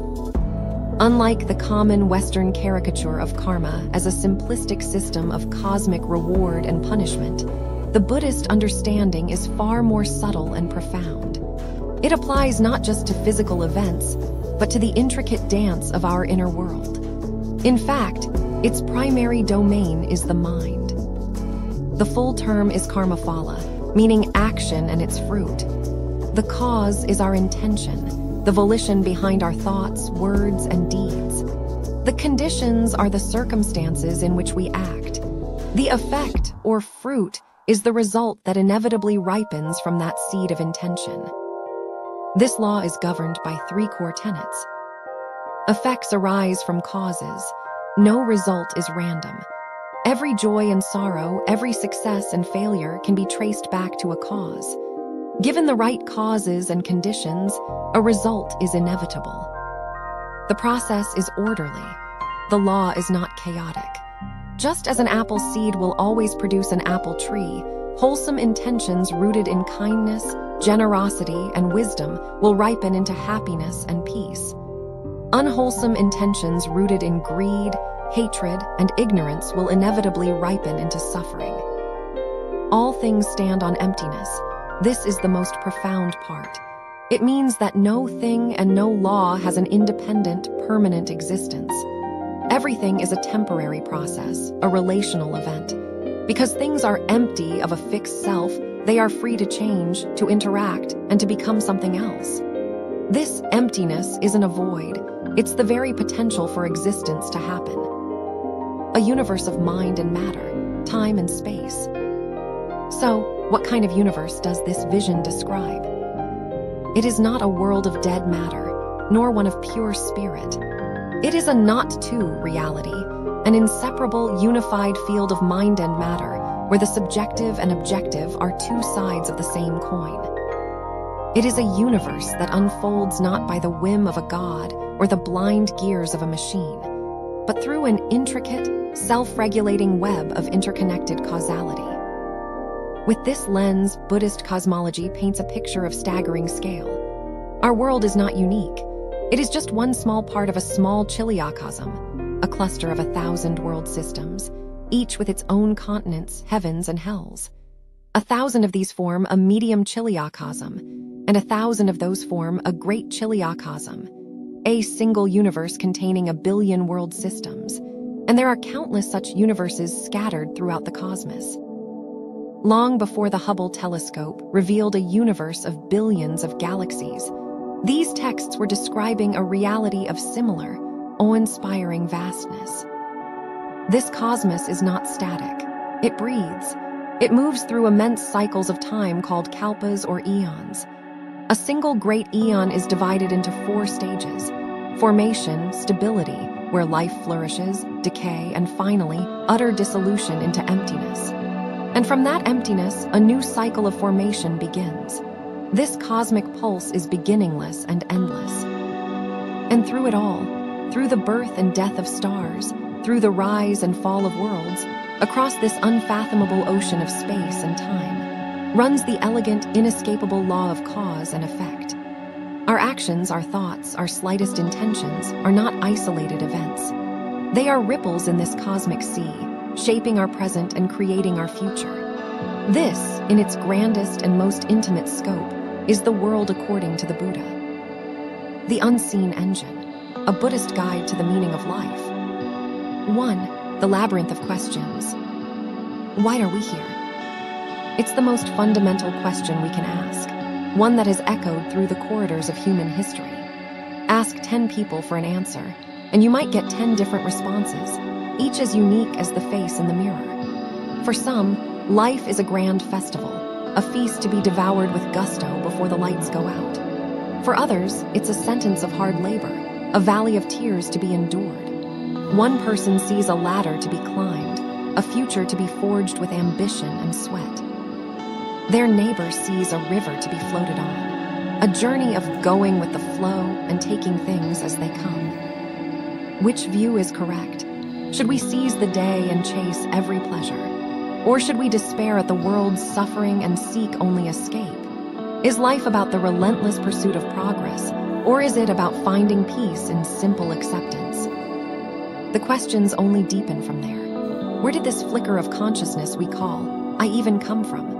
What is its ultimate value, its purpose? Are we just a cosmic accident, stumbling into existence for no reason, living in a fog, and then returning to nothing? If that's the case, the whole enterprise seems like a cruel joke. If life is merely a buffet of fleeting pleasures or an ordeal of inescapable pain, what real worth can it claim to have? Thinkers, philosophers, and prophets have wrestled with these same questions for millennia. Their answers paint a vast, often contradictory mural. The evolutionary materialist, for instance, tells a story of survival. We are apes who got clever, descended from a long line of creatures clawing their way up the ladder of existence. In this view, life is a fierce competition, survival of the fittest, a battleground where strength and cunning are the only virtues. The devout believer of another tradition offers a different comfort. We are the creations of a divine being. God made us. But this, too, presents a paradox. If our lives were authored by a celestial hand, if our destinies are pre-written in the stars, then what becomes of our own will? Is our sense of freedom just an illusion, our choices meaningless notes in a song already composed? Long ago, when Siddhartha Gautama, the man who would become the Buddha, walked the earth, India was a bustling marketplace of such ideas. There were said to be 62 major schools of thought, each offering its own map of reality. Some were skeptics, arguing that good and evil were mere social conventions, with no real consequences beyond this life. Others were fatalists, convinced that every action was governed by an unchangeable destiny, and liberation would simply arrive when it was fated to, making personal effort pointless. Still others were hardcore materialists, asserting that we are nothing more than a temporary collection of physical elements: earth, water, fire, and wind. For them, the only rational path was to pursue pleasure here and now, as death meant total annihilation.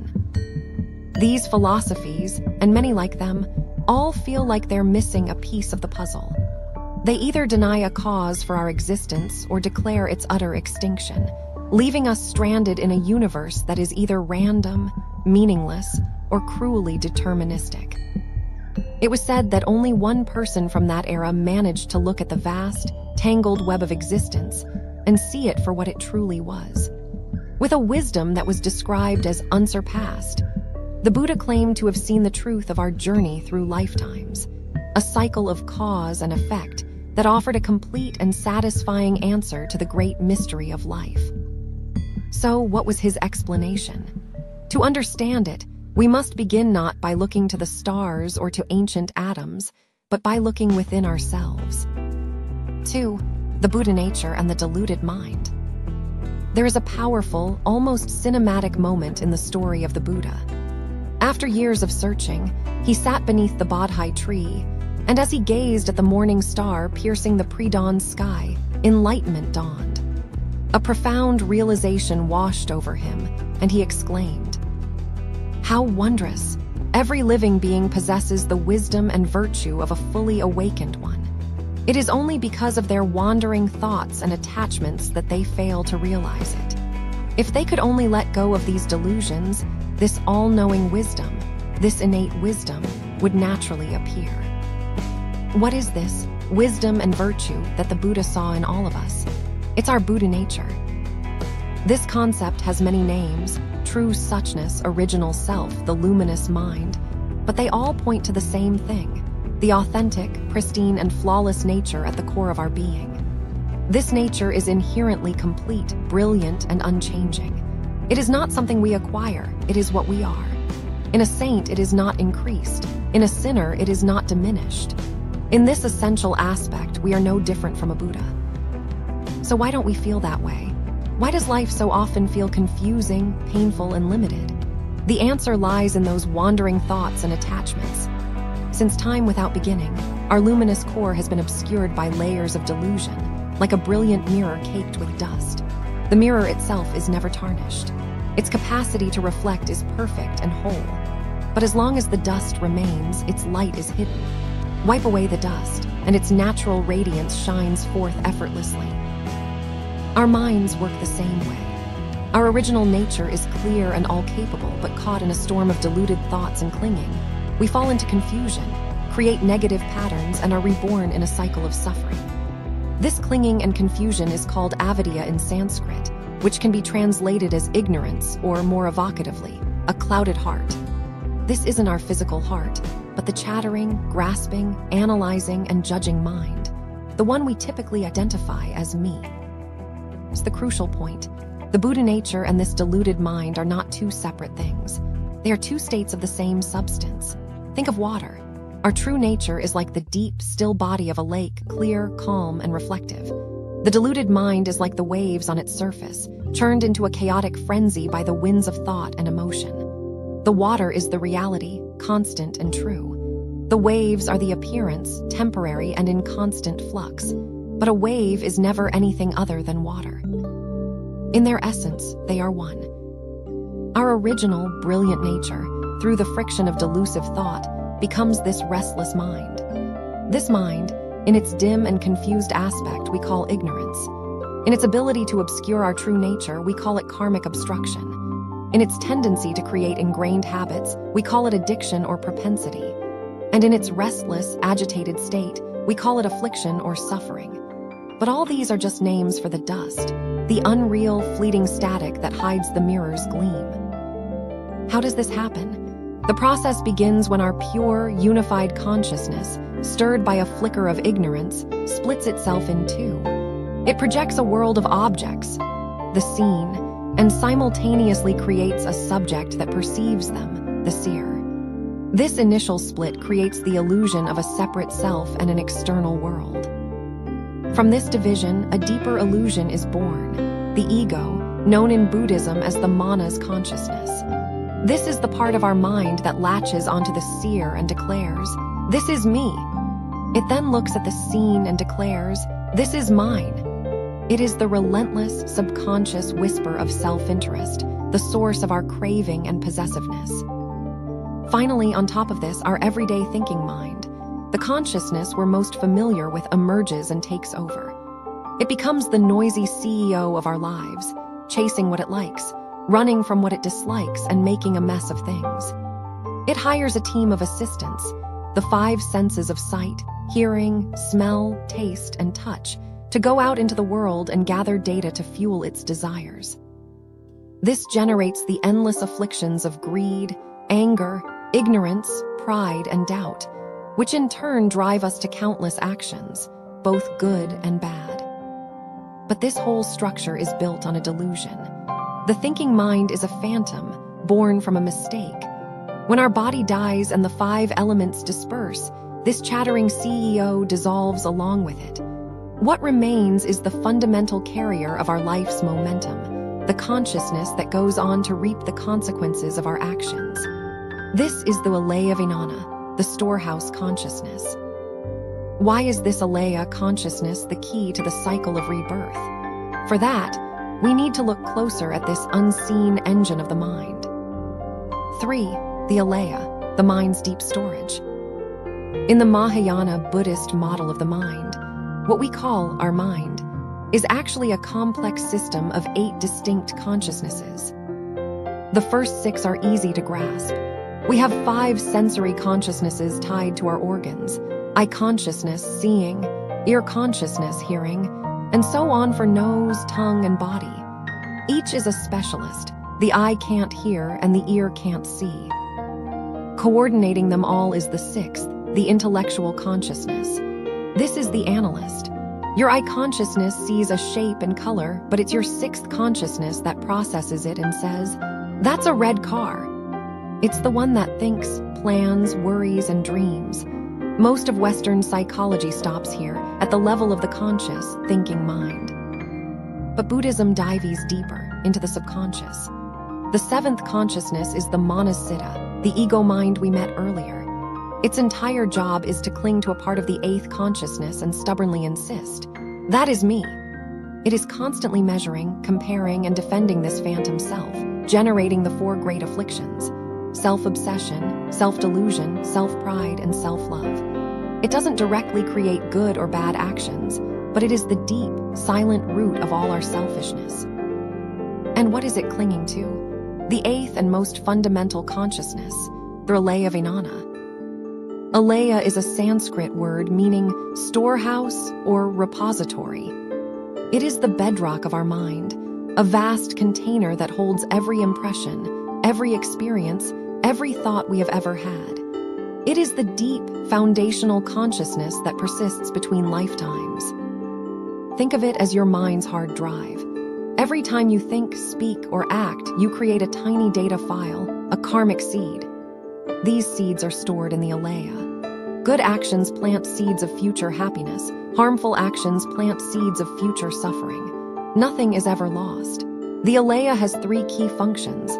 It stores these karmic seeds. It is the object of the clinging 7th consciousness, and it is what is clung to as the self. This is why, after death, when the first 7 consciousnesses have dissolved, the alaya remains. It isn't a soul in the Western sense of a fixed, personal entity. It is more like a river of consciousness, carrying the collected momentum of our past karma. It is this karmic charge that propels the alaya toward its next rebirth, drawn inexorably toward a situation that matches the data it contains. But how does this process of rebirth actually unfold? This is explained by one of the most elegant concepts in Buddhism, the 12 links of dependent origination. 4. The Wheel of Becoming, the 12 links. The 12 links of dependent origination, or pradityasamutpada, is not a linear timeline, but a self-perpetuating cycle, a feedback loop that explains how we remain trapped in the cycle of birth and death, samsara. It shows how one condition gives rise to the next in an unbroken chain. The loop goes like this.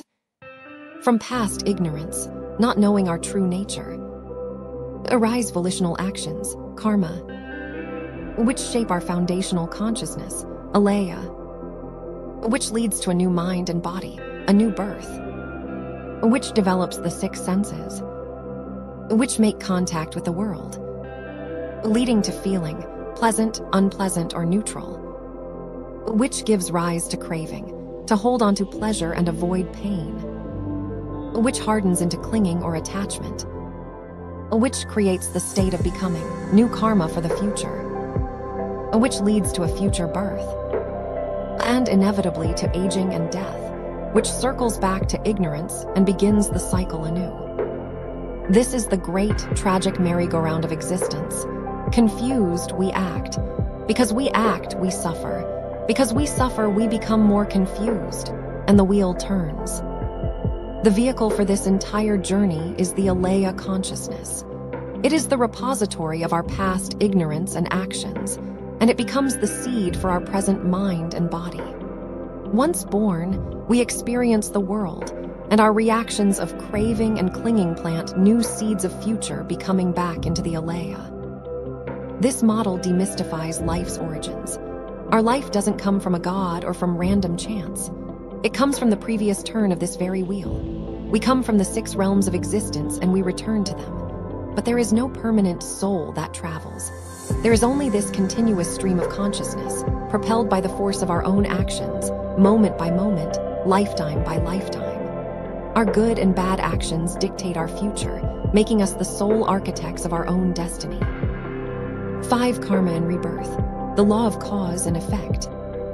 At the heart of this entire system is the concept of karma. The Sanskrit word simply means action.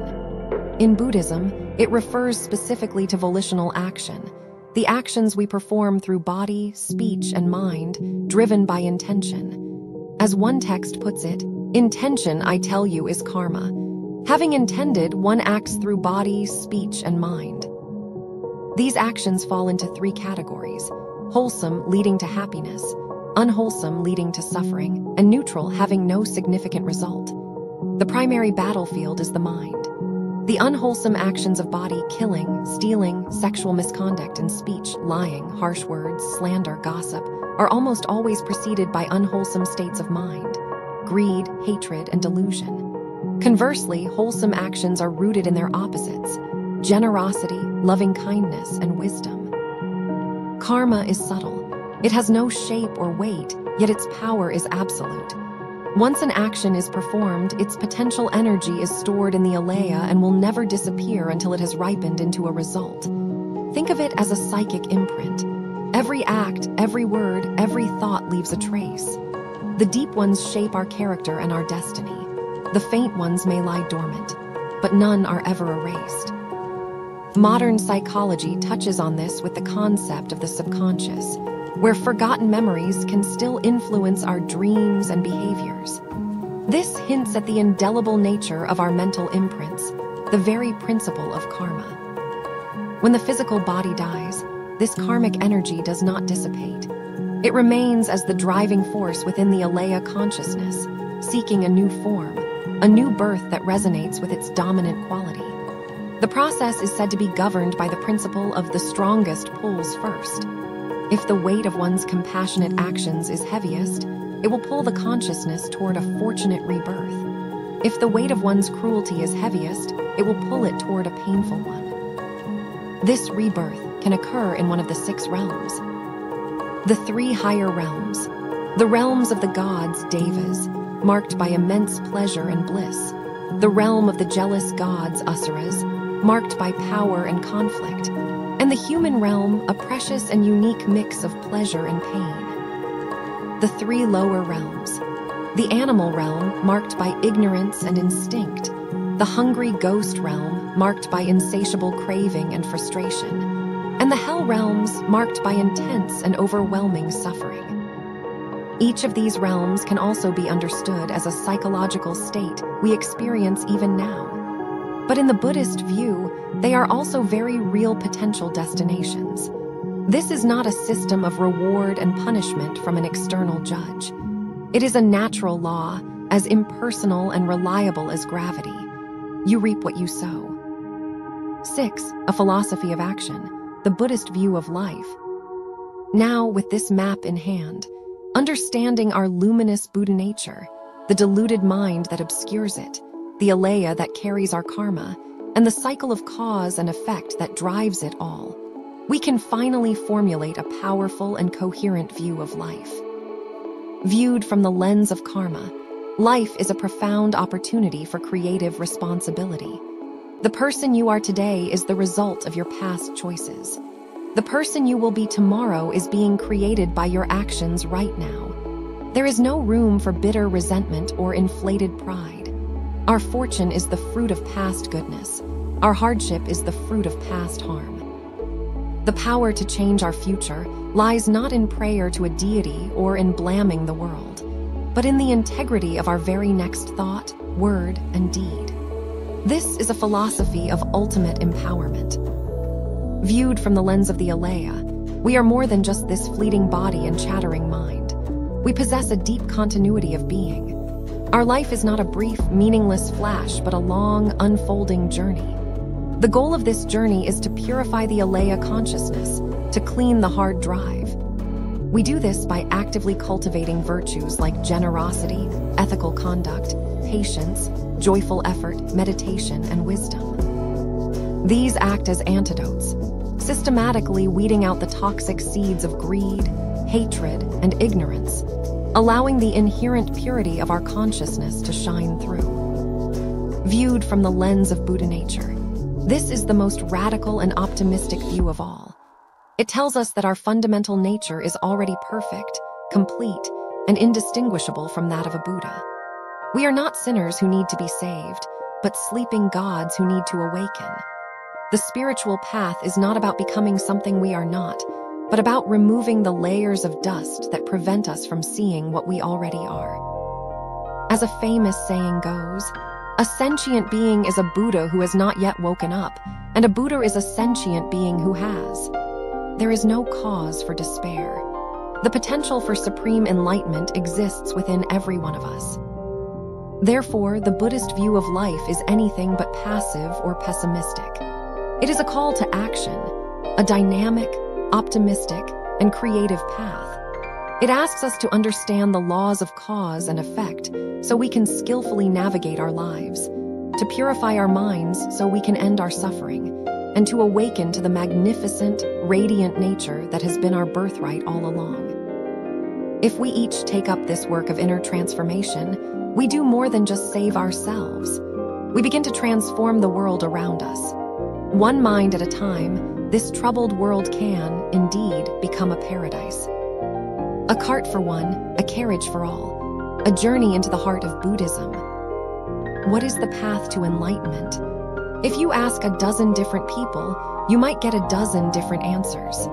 But in the vast landscape of Buddhist thought, the answer often begins with another question. Are you traveling alone, or are you bringing others with you? This isn't just a philosophical riddle. It's the very heart of the distinction between the two major currents of Buddhist practice. Think of it this way. Buddhism offers a way to cross from the shore of suffering to the shore of peace. One path provides you with a bicycle, a sturdy, reliable vehicle perfect for carrying yourself across. This is what's known as the Hinayana, or the smaller vehicle. Its focus is intensely personal. Self-liberation, self-awareness, and the dedicated work of freeing oneself from the cycles of life's pain. Then there is the Great Carriage, or the bus, a Mahayana or greater vehicle. This path is for those who look at the bicycle and think, but what about everyone else? The Mahayana practitioner aims not only to cross the river themselves, but to build a vessel large enough to carry all sentient beings with them. Their goal is not just self-benefit, but universal liberation. This fundamental difference in motivation shapes everything. The Hinayana practitioner might focus intensely on the Four Noble Truths and the 12 links of dependent origination, meticulously observing the transient, ever-changing nature of reality. The Mahayana practitioner embraces these, but goes further, contemplating the profound emptiness of all phenomena and cultivating the 6 perfections, aspiring to become a Buddha for the sake of all. One path seeks to break the chains of personal delusion. The other seeks to break the chains of personal and collective delusion. One leads to the state of an arhat, a perfected individual. The other leads to the ultimate goal of Buddhahood, a state of perfect enlightenment for the benefit of all. To truly understand this journey, however, we must start where all journeys begin, right here, in the messy, beautiful, and often painful reality of the world we see. Before we can step onto the path of liberation, we must first understand the landscape of our own existence. So, let's begin with the smaller vehicle, not because it's lesser, but because its foundational truths are the very ground upon which the entire palace of Buddhist thought is built. The 3 uncomfortable truths. The Buddha's journey began with a confrontation with reality, old age, sickness, and death. He didn't turn away. Instead, he looked deeper, tracing these effects back to their causes, and in doing so, uncovered 3 universal truths that form the seal or Dharma stamp of authentic teaching. These are often called the 3 marks of existence. Everything is impermanent. There is no permanent, unchanging self, and the end of suffering is peace. 1. The unrelenting flow. Impermanence, anicca. Poets and kings have lamented this truth for ages. We build empires of stone, only to see them crumble into dust. "Look on my works, ye mighty, and despair," cries the fallen king Ozymandias in Shelley's poem, his monument a wreck in an empty desert. We fill our palaces with life and laughter, only for silence to reclaim the halls where generations later, only the wind whispers through broken windows. We toast to our health and our friendships, knowing in our hearts that life is as fleeting as morning dew, gone by midday. This isn't just poetic sentiment, it's a scientific fact. Look at your own hand. It seems solid, permanent, yours. Yet on a cellular level, it is a whirlwind of activity. Old cells are dying, and new ones are being born in a ceaseless, microscopic dance. The person you were 7 years ago is, physically, a complete stranger to the person you are today. Your mind is no different. A thought arises, sparks, and vanishes, replaced by another in a stream so rapid we barely notice. Your life is like a film reel, each frame flickering into existence for a split second before giving way to the next. The moment the reel stops, the story of this life is over. But here is the crucial Buddhist insight. Impermanence is not annihilation. It is not a void. It is, instead, a continuous process of transformation. Things don't just end, they become something else. This constant, flowing, creative change is the fundamental truth of the universe. The Diamond Sutra captures this with breathtaking elegance. So you should view this fleeting world. A star at dawn, a bubble in a stream, a flash of lightning in a summer cloud, a flickering lamp, a phantom, and a dream. 2. The ghost in the machine, not self anatta. If everything is in constant flux, then what about you? Where is the permanent, unchanging I in this storm of change? This is perhaps the most challenging and liberating of the Buddha's teachings. We instinctively feel like we are a solid, continuous entity, a pilot in the cockpit of our body and mind. But Buddhism asks us to look for this pilot. Let's investigate. What we call a person is a combination of components. Form, the physical body, feelings, perceptions, mental formations, and consciousness. Modern science would say you are a collection of carbon, hydrogen, oxygen, and a dozen other elements. But where is the you in that collection? Is it your body? If so, which part? Is your arm you? If you lose it, are you less you? Is your heart you? It's a pump. Is your brain you? It's a complex network of neurons processing data. If we strip away the arms, the legs, the organs, what's left? Perhaps you are your thoughts or feelings, but which ones? Are you the you that felt ecstatic joy yesterday, or the you that feels deep sorrow today? Are you the idealistic, passionate youth you once were, or the more cynical, cautious person you might be now? The search for a fixed, independent self is a futile one. We are a process, not a thing. A verb, not a noun. The self we cling to so desperately is a convenient label for a temporary gathering of physical and mental components. To recognize this is to realize that I is a story we tell ourselves. And when we see it's just a story, we can stop being ruled by it. 3. The quiet harbor, nirvana nibbana.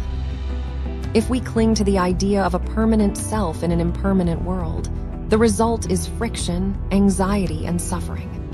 This clinging, this I-making, is the root of the cycle of craving, acting, and consequence that keeps us trapped.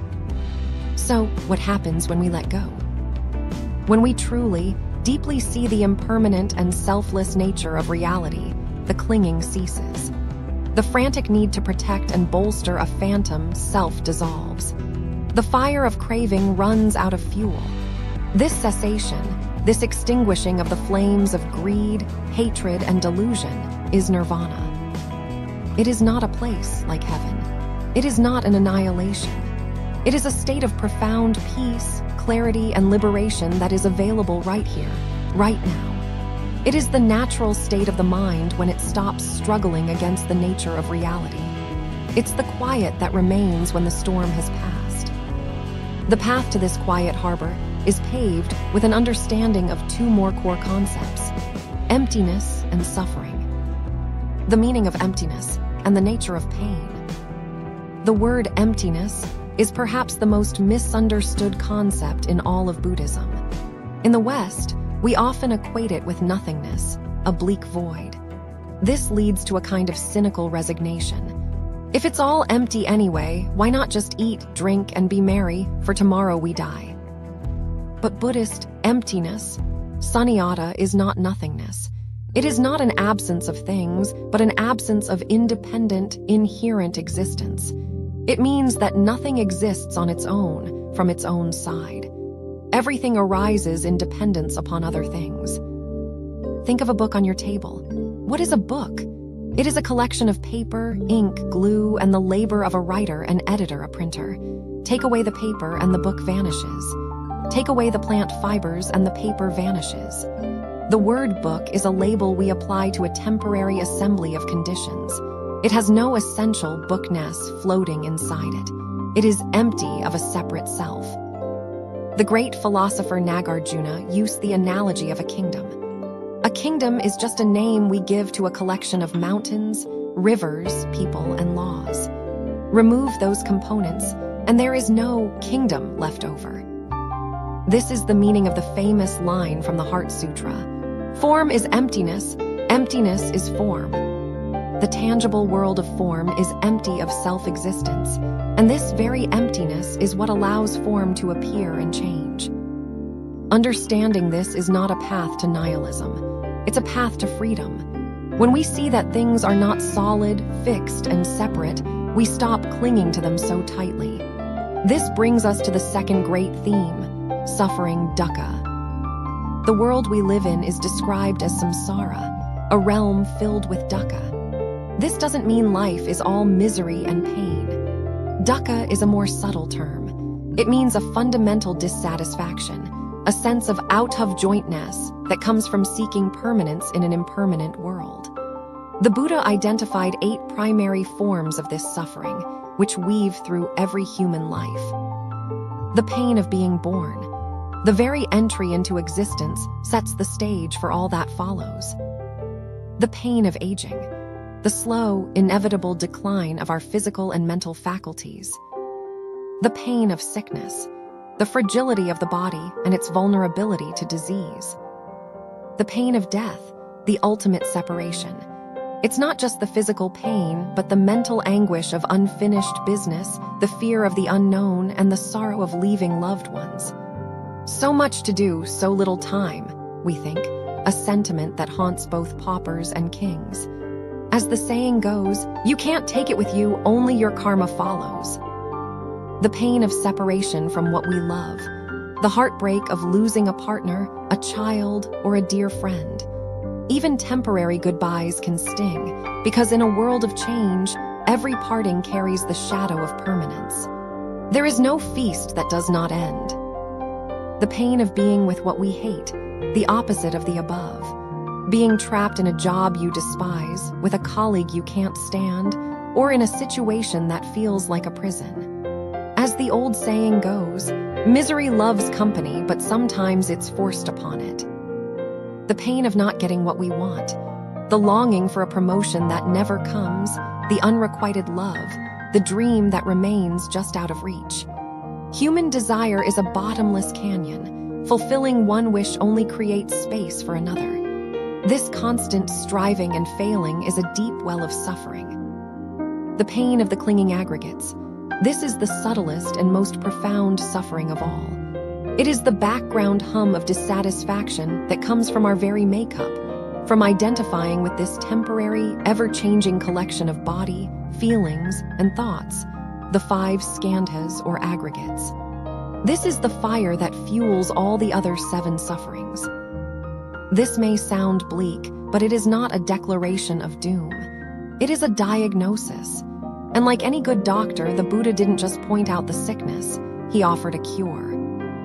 The doctor's prescription, the 4 Noble Truths and the Eightfold Path. The Buddha's first sermon after his enlightenment was a masterpiece of spiritual pragmatism. He laid out a framework so clear and direct it has been the foundation of Buddhist practice for over 2,500 years. It is a diagnosis of the human condition in 4 simple, profound steps, known as the 4 Noble Truths. The truth of suffering, dukkha, the symptom. Life, as we ordinarily experience it, is characterized by dissatisfaction and suffering. This we have just explored. The truth of the origin of suffering, samudaya, the cause. The root of this suffering is craving, clinging, and attachment, which are born from ignorance of reality's true nature. The truth of the cessation of suffering, nirodha, the prognosis. It is possible to end this suffering by extinguishing the craving and uprooting the ignorance. This state of cessation is nirvana. The truth of the path to the cessation of suffering, magga, the prescription.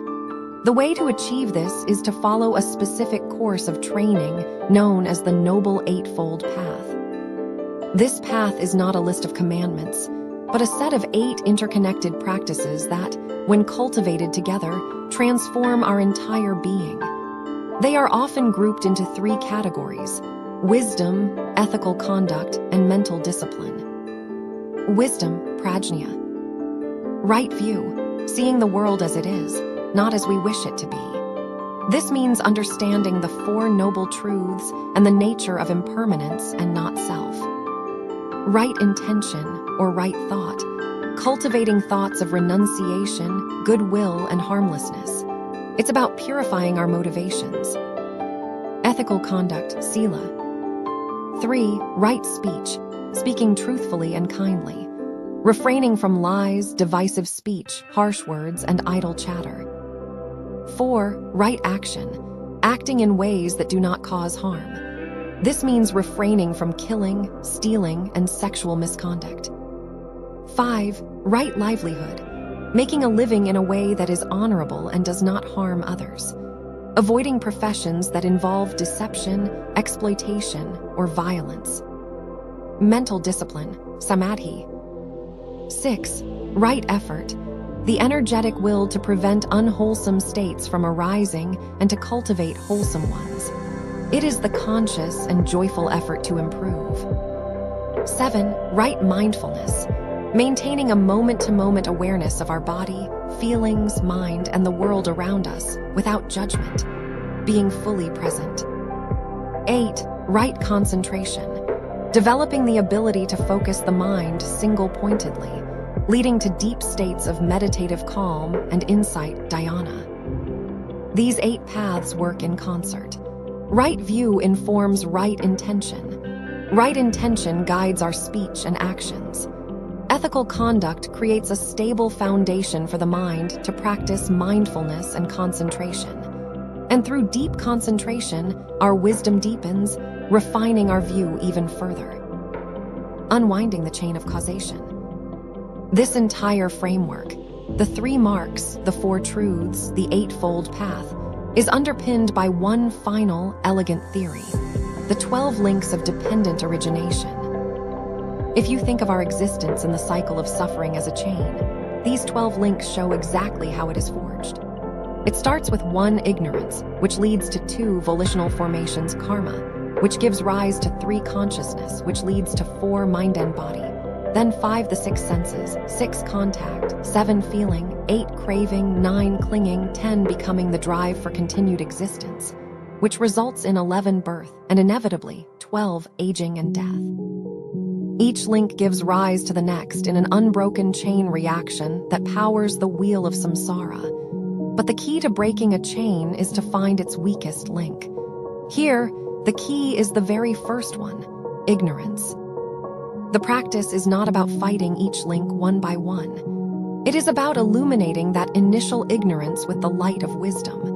When we see reality clearly, when we understand impermanence, not self, and emptiness, the first link of ignorance shatters.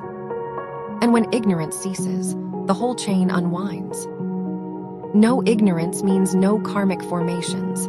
No formations, no consciousness conditioned by them. No conditioned consciousness, no birth. No birth, no aging and death. The whole cycle of suffering collapses.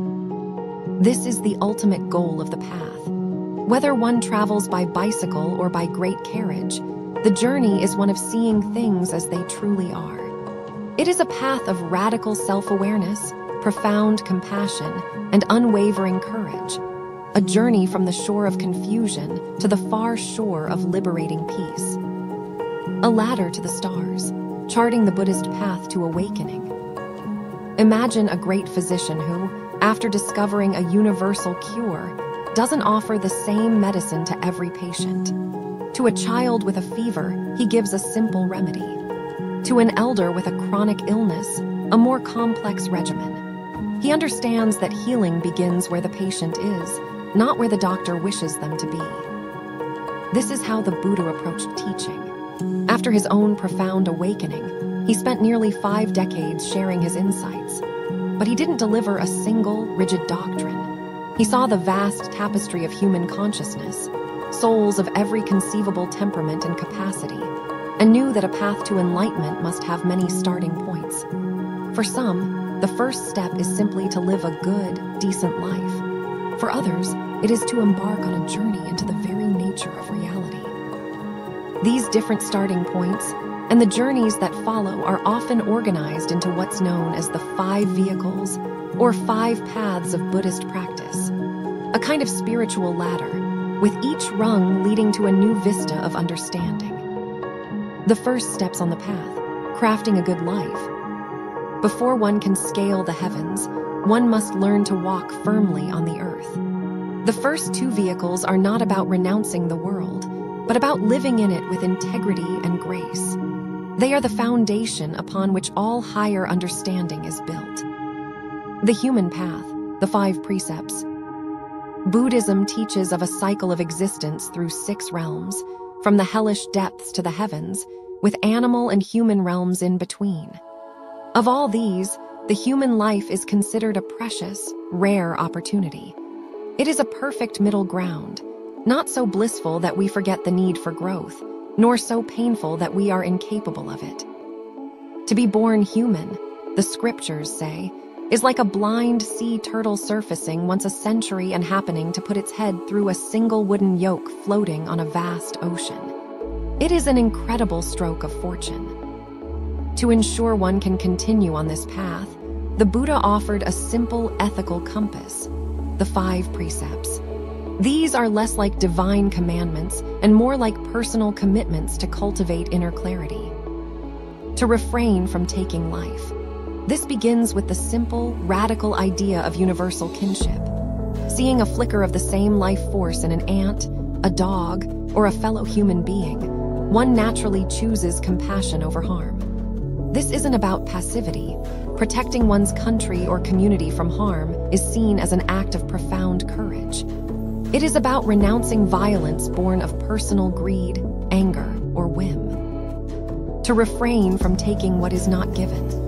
This goes far beyond simple theft. It's a commitment to radical honesty in our business dealings, in our relationships, in how we represent ourselves. It is a refusal to profit from another's loss, whether through overt action or subtle manipulation. To refrain from sexual misconduct. For monastics, this means celibacy. For laypeople, it is a call to honor the bonds of commitment and to treat others with respect, not as objects for gratification. It's about channeling our powerful life force into healthy, consensual, and loving relationships. To refrain from false speech. Our words create worlds. This precept is a pledge to speak truthfully, kindly, and helpfully. It means abandoning gossip that tears people apart, flattery that masks intent, and harsh words that wound the spirit. To refrain from intoxicants that cloud the mind. This isn't a puritanical ban on a glass of wine. It's a recognition that a clear mind is our most valuable tool. The precept asks us to avoid anything that leads to heedlessness. That makes us forget the other 4 precepts and act in ways we regret. In these 5 principles, we can hear echoes of the great virtues celebrated across cultures, like the Confucian ideals of benevolence, righteousness, propriety, wisdom, and trustworthiness. They are the bedrock of a life well lived. The heavenly path, the 10 good deeds. For those seeking a life of greater joy and less suffering, the Buddha taught a path that leads, metaphorically and cosmologically, to the heavenly realms. This involves expanding the 5 precepts from what not to do into a proactive practice of what to do. This is the path of the 10 good deeds. It begins by purifying our actions of body, speech, and mind. The first 3 are the familiar precepts against killing, stealing, and sexual misconduct. The next 4 are a deepening of the precept on right speech, not only avoiding lies, but also divisive speech, abusive language, and idle chatter. But the final 3 are the key. They address the very source of our troubles, the 3 poisons of the mind. Greed, or craving, the insatiable hunger for more. Hatred, or aversion, the instinct to push away what we find unpleasant. Ignorance, or delusion, the fundamental misunderstanding of the nature of reality. To practice the 10 good deeds is not just to avoid negative actions, but to actively cultivate their opposites. To practice generosity instead of greed, to cultivate loving kindness instead of hatred, and to seek wisdom instead of remaining in ignorance. These 2 paths, the human and the heavenly, are beautiful and worthy. They create good people, stable societies, and happy lives. But the Buddha knew they were not the final destination. They are still within the cycle of birth and death. To truly be free, one must step off this wheel entirely. The leap beyond, the path of the Bodhisattva. Beyond the paths of worldly well-being lie the paths of liberation. 2 of these are the ways of the self-liberators, the Arhats and Pratyeka Buddhas, wise sages who, through deep meditation on the nature of suffering and causality, uproot their own inner poisons and achieve a personal nirvana. Theirs is a profound achievement, a state of unshakable peace. Yet the Buddha gently noted a limitation. He called them withered sprouts, for though they had saved themselves, they left the rest of the world to struggle in the dark. It was like a man who, escaping a burning house, does not turn back to help his family still trapped inside. And so, he illuminated the most vast and compassionate path of all, the Mahayana, or Great Vehicle. This is the way of the Bodhisattva. A Bodhisattva is a being who stands at the very threshold of perfect, blissful enlightenment, but turns back. They make a vow so audacious it shakes the cosmos. They choose to remain in the messy, beautiful, suffering world for as long as it takes, until every last being is free. This path begins not with a technique, but with a revolution of the heart. It is the awakening of Bodhisattva, the mind of enlightenment, a fusion of boundless compassion and profound wisdom. The compassion of a bodhisattva is not the selective love we often speak of. Love, in the Buddhist sense, is often tied to attachment. We love our family, our friends. It creates an us and a them, and where there is love, its shadow, hate, can also arise. The bodhisattva's compassion, karuna, is different. It is unconditional compassion born from seeing ourselves in everyone. It is the visceral, gut-level understanding that we are not separate. As one sutra so beautifully explains it, imagine a great, ancient tree in a vast desert. All living beings are its roots, and all the Buddhas and Bodhisattvas are its flowers and fruit. If you want the tree to flourish, you cannot just water the blossoms. You must nourish the roots. By caring for every being, you are cultivating the fruit of your own enlightenment. This spirit is crystallized in the 4 great vows, a commitment that becomes the Bodhisattva's guiding star.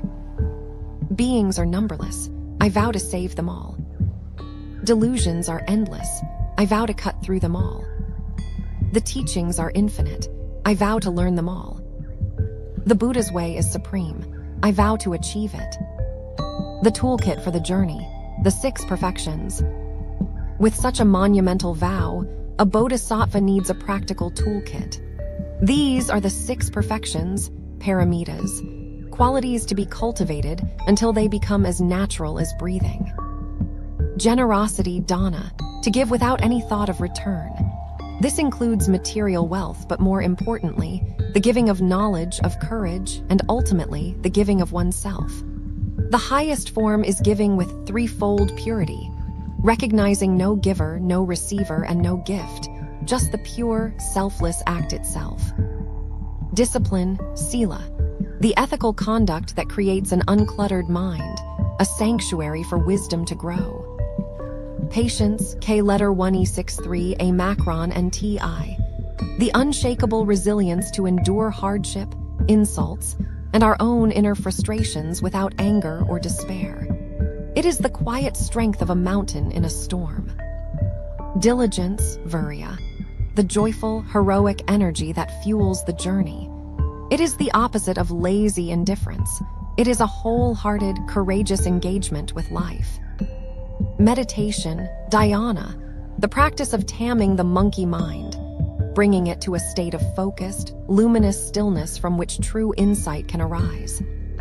Wisdom, prajna, the crown jewel.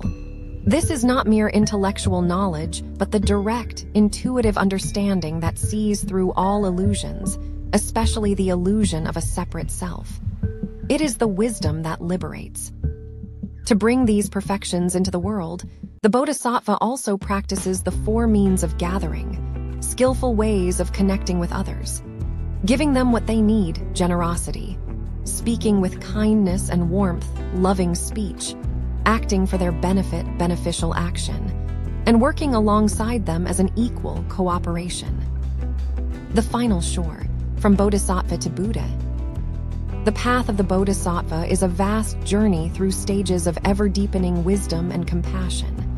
At its culmination, after eons of selfless effort, the last, most subtle veil of ignorance is lifted. The Bodhisattva becomes a Buddha, a fully awakened one.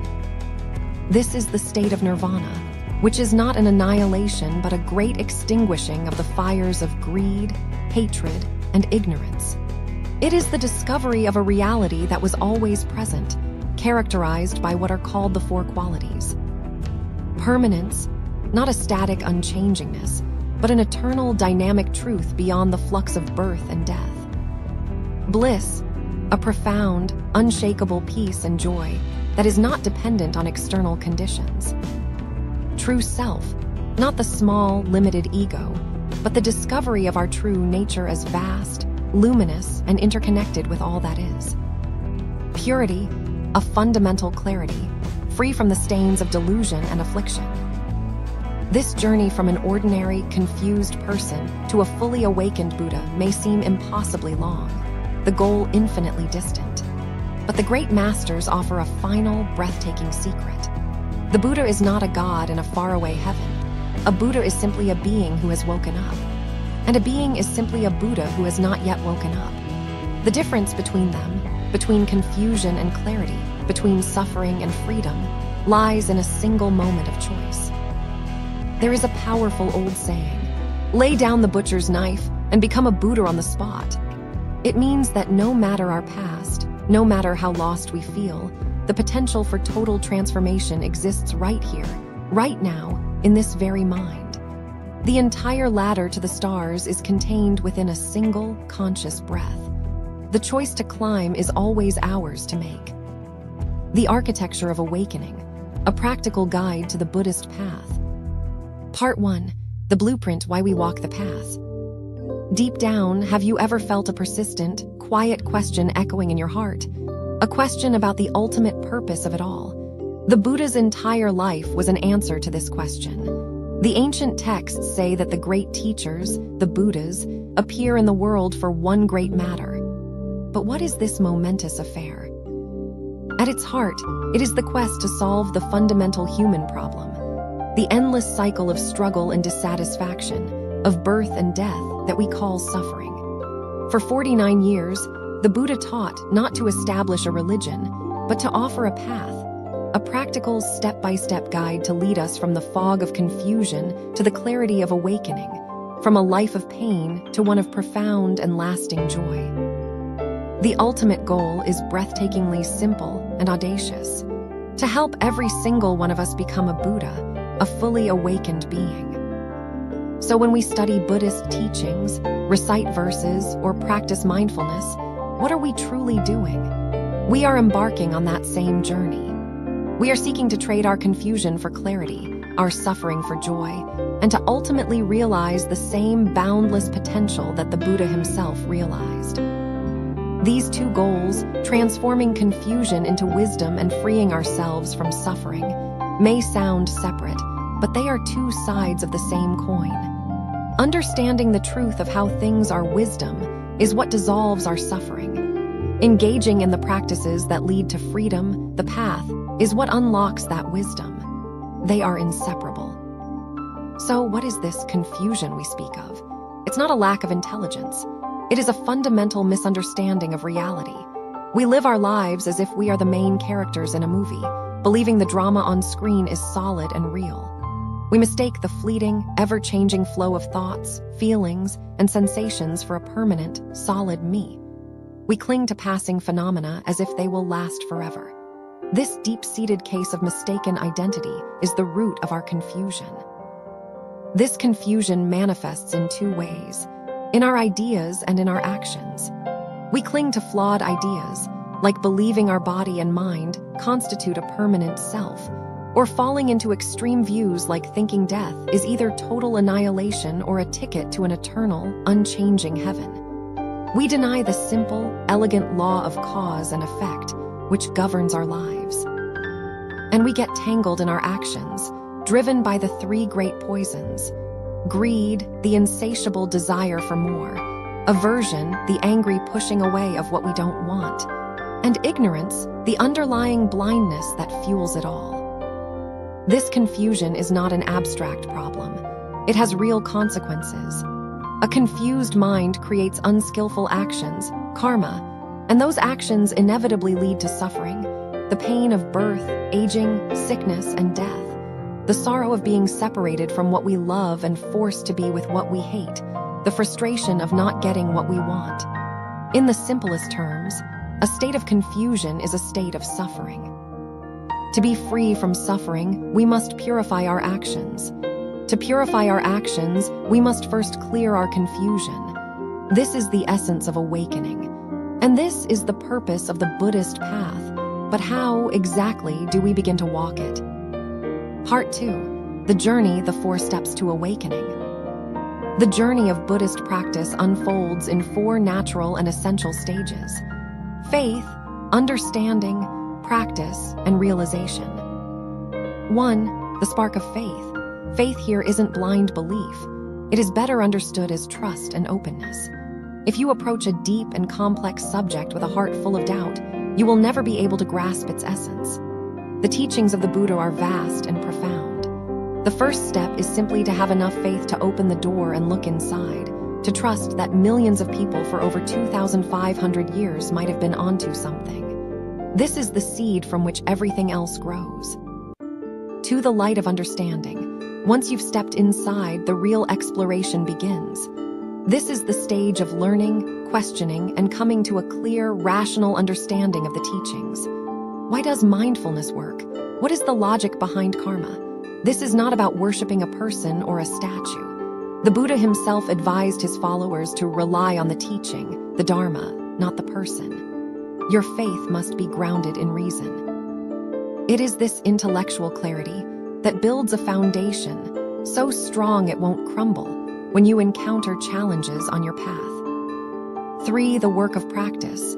This is where the path moves from the head to the heart, from theory to lived experience. There are many people who can appreciate the philosophy of Buddhism as an academic subject. They can discuss it brilliantly, but it remains an object of study, separate from their own lives. This is like owning a detailed map, but never taking the journey. To truly walk the path, you must practice. You must apply the teachings to your own life, work with your own mind, and transform your own behavior. This is the only way to turn knowledge into wisdom. For the dawn of realization. In any endeavor, if you have confidence, a clear understanding of the process, and you put in the work, you will inevitably see results. Buddhist practice is no different. Through sustained and dedicated practice, you will begin to experience shifts in your own mind. This is realization. It isn't a single, cataclysmic event, but a gradual dawning of insight and peace. What is it like? The classic texts offer a beautiful analogy. It is like a person drinking water. Only they know for themselves whether it is cool or warm. It is a direct, personal experience that lies beyond words and concepts, but which is unmistakably real. Part 3. The tools, building the foundation of your practice.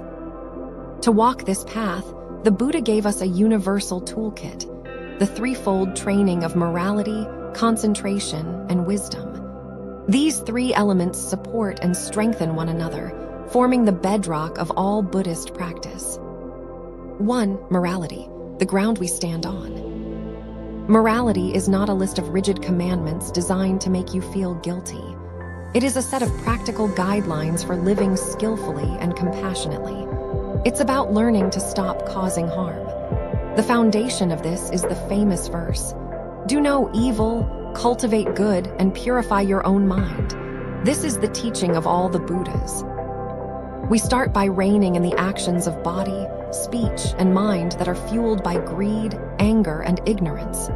Things like harming living beings, taking what is not given, engaging in sexual misconduct, speaking untruthfully, and clouding the mind with intoxicants. This creates an ethical, stable life, which is the necessary ground for deeper work. 2. Concentration, the art of tamming the mind. Concentration, or meditation, is the practice of tamming the monkey mind, that restless, inner chatter that ceaselessly jumps from one thought to the next. Our minds are a whirlwind of memories, plans, and anxieties. This mental turbulence is the factory where suffering is produced. Concentration practices calm this inner storm. By focusing the mind, we learn to stop being carried away by every passing thought and emotion. Through the stability of a calm mind, a mind developed through morality, we create the conditions for genuine insight to arise. 3. Wisdom, the light that illuminates. Wisdom, prajna in Sanskrit, is not the same as worldly intelligence or cleverness. It is a profound, intuitive insight into the true nature of reality. The classic masters said that this wisdom, our true, enlightened nature, is already within us. It is like pure gold hidden within rough ore, or like a brilliant mirror covered in a thick layer of dust. It has never been damaged, only obscured. The steady practice of concentration is the work of polishing that mirror. As the layers of confused thinking fall away, our own innate wisdom shines through. This is the wisdom that cuts through delusion and sets us free. Part 4. The methods choosing a path up the mountain. The Buddha understood that we all have different personalities, temperaments, and inclinations. For this reason, he offered a vast array of practices, often called the 84,000 Dharma doors. The point is not to master them all, but to find one path that resonates with you and to walk it with dedication. All paths lead to the summit, as the saying goes. Here are a few of the most well-trodden paths. Zen, the path of direct insight. Zen is known for its radical, direct approach to awakening. In the beginning, masters would guide students to a sudden flash of insight without relying on scriptures. When a student asked the first Zen patriarch in China, Bodhidharma, "My mind is in anguish, please pacify it," the master simply replied, "Show me this mind of yours and I will pacify it." After a long search, the student said, "I cannot find my mind." Bodhidharma declared, "There, I have pacified it for you." The student was instantly awakened. For those of us whose minds are more cluttered, later masters developed the practice of focusing on a critical phrase, a paradoxical question like, "What was my original face before my parents were born?" to short-circuit the logical mind and open a door to direct experience. This path is powerful but often requires the guidance of a skilled teacher. Vajrayana, the path of transformation. Also known as Tantra or esoteric Buddhism, this path uses the whole of our being, body, speech, and mind as a vehicle for awakening. It involves the use of mantra, sacred sounds, mudra, symbolic hand gestures, and complex visualizations of Buddhas and mandalas. By identifying with the perfected qualities of an enlightened being, one rapidly transforms one's own ordinary perceptions. This profound path traditionally requires the direct transmission and guidance of a qualified teacher, a lama or guru. Mindfulness, the path of bare attention. This is the simple yet profound practice of watching your own mind. You sit quietly and observe the stream of thoughts, feelings, and sensations as they arise and pass away, without judging them, clinging to them, or pushing them away. You are the impartial observer of your own inner world. By watching the mind, you begin to see its impermanent, illusory nature. As one text says, one who can observe the mind attains ultimate liberation. The path of heart, the Pure Land School. This is one of the most popular and accessible paths in all of Buddhism. It is a practice of devotion, suitable for people of all capacities. The core practice is the recitation of a Buddha's name, most commonly Amitabha Buddha. By focusing the mind and heart on this single point of pure devotion, the practitioner calms the mind and cultivates a deep connection to the principle of enlightenment, aspiring to be reborn in a pure land, where the conditions for attaining full awakening are ideal. Part 5. The reality walking through valleys and over hills. The journey of awakening is not a straight line to the top. It is a process of untangling knots of habit that have been tied over countless lifetimes. Enlightenment can be sudden, an old master said, but cultivation must be gradual. Often, the greatest challenges arise in the midst of daily life, in our relationships, our work, and our encounters with the world. These are not obstacles to our practice. They are the practice. Every moment of frustration, joy, conflict, or peace is an opportunity to apply the teachings and work with our own mind. A common experience for beginners is a feeling of things getting worse. You sit down to meditate, hoping for peace, and are instead met with a deafening roar of mental chatter. This is not a sign of failure. It is a sign of success. You have, for the first time, turned on the lights in a room that has always been filled with chaos. Before, you were so caught up in the storm you didn't even notice it. Now, you are beginning to see it clearly.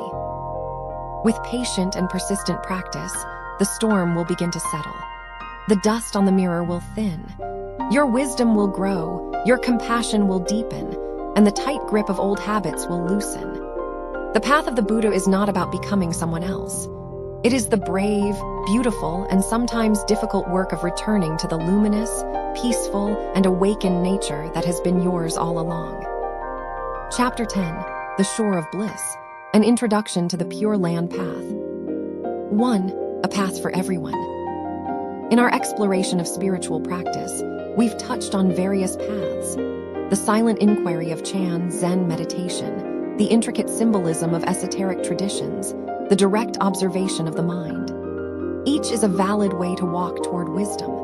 But if we were to seek a path that opens its arms to everyone, the scholar and the simple-hearted, the young and the old, the steadfast and the struggling, we would arrive at the practice of the Pure Land School, chanting the name of Amitabha Buddha. Why is this path celebrated as one that gathers all, from the sharpest mind to the gentlest soul?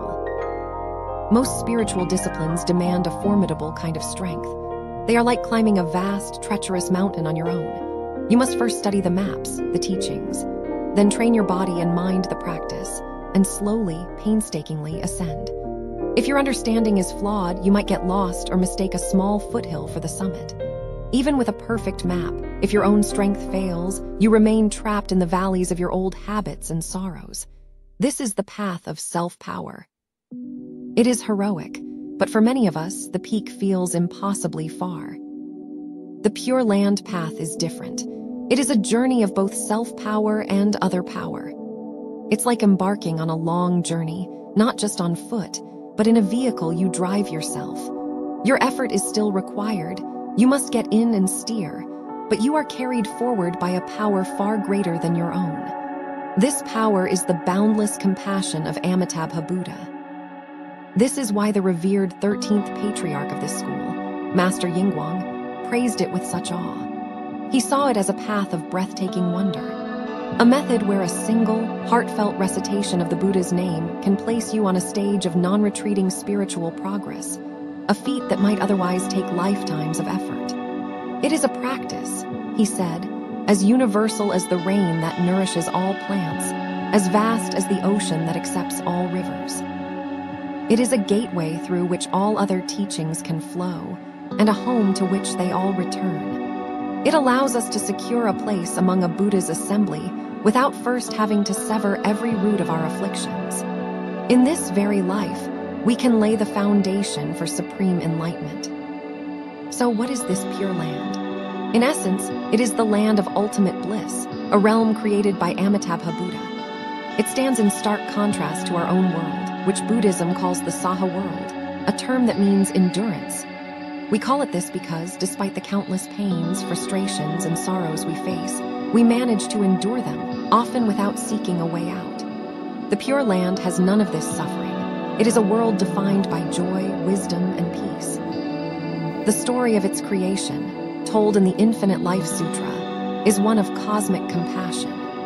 Eons ago, a king, moved by the teachings of a Buddha of his age, renounced his throne to become a monk named Dharmakara. Before his teacher, he made 48 great vows, dedicating his entire spiritual journey to creating a perfect realm where all beings could easily achieve enlightenment.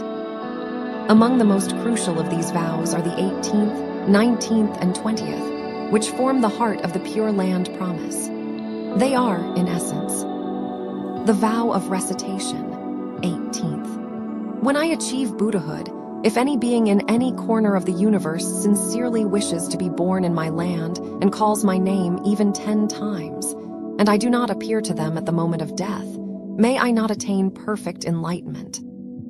The vow of welcoming, 19th.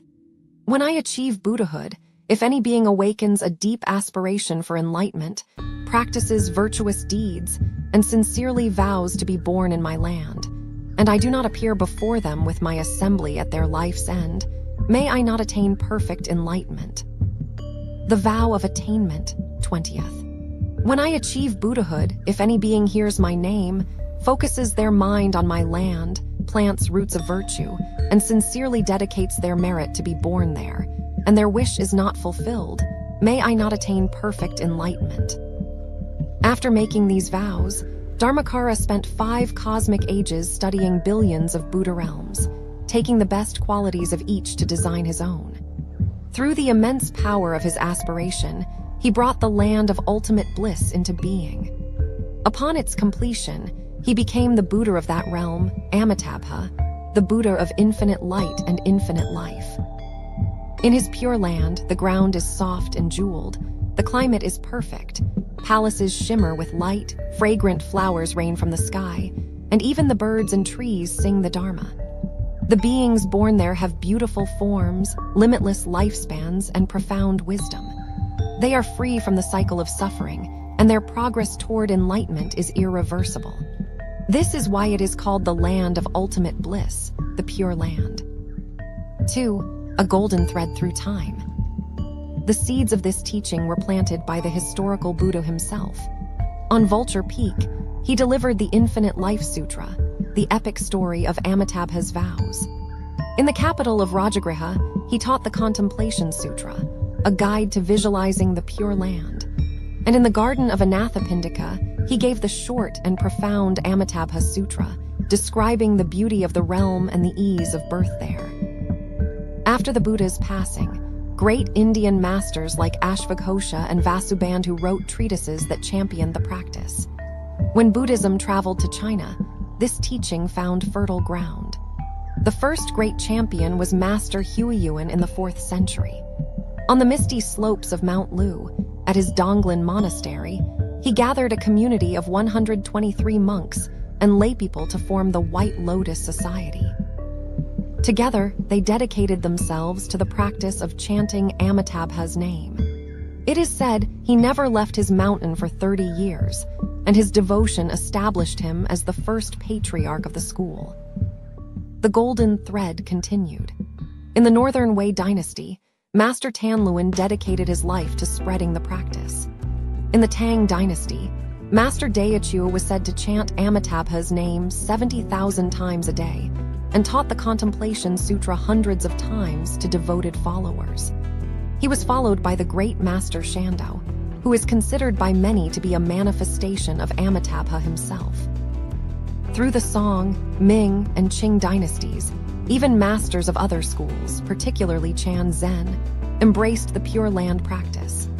Luminaries like Lianqi, Aoyi, and Shengen ensured its vitality. In modern times, the humble and profound Master Yingguang dedicated his entire life solely to this teaching, and his writings, the collected works of Master Yingguang, have touched the hearts of countless people. Interestingly, the lineage of the Pure Land school isn't a formal master-to-disciple transmission like in other traditions.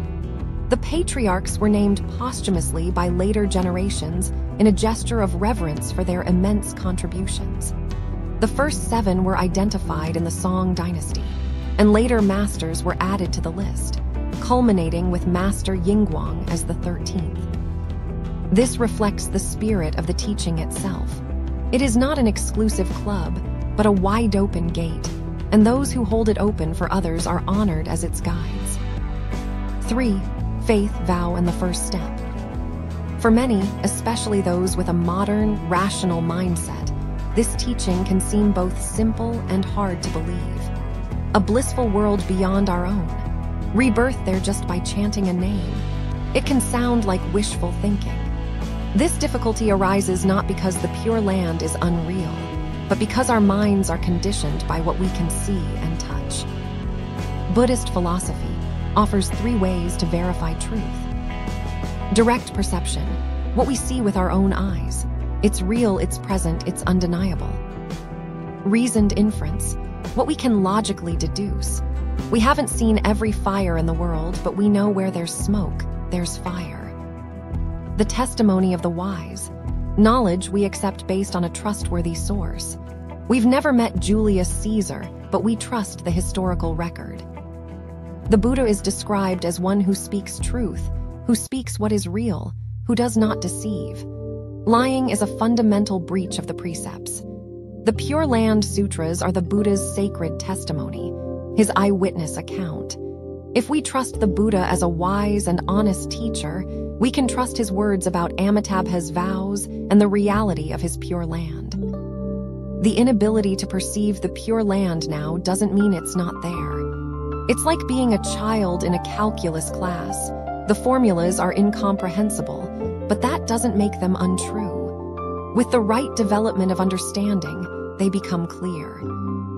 Therefore, the practice of the Pure Land rests on 3 pillars: faith, vow, and practice. Faith gives rise to the vow, and the vow gives rise to the practice. With these three, birth in the Pure Land is assured. Faith, to believe in the Buddha's teachings. To believe that beyond our world of endurance, the land of ultimate bliss truly exists. And to believe that Amitabha's vow is real and all-encompassing, and that if we wish to go there, he will surely welcome us. Vow, as Master Aoyi said, whether or not one is born in the Pure Land depends entirely on having faith and vow.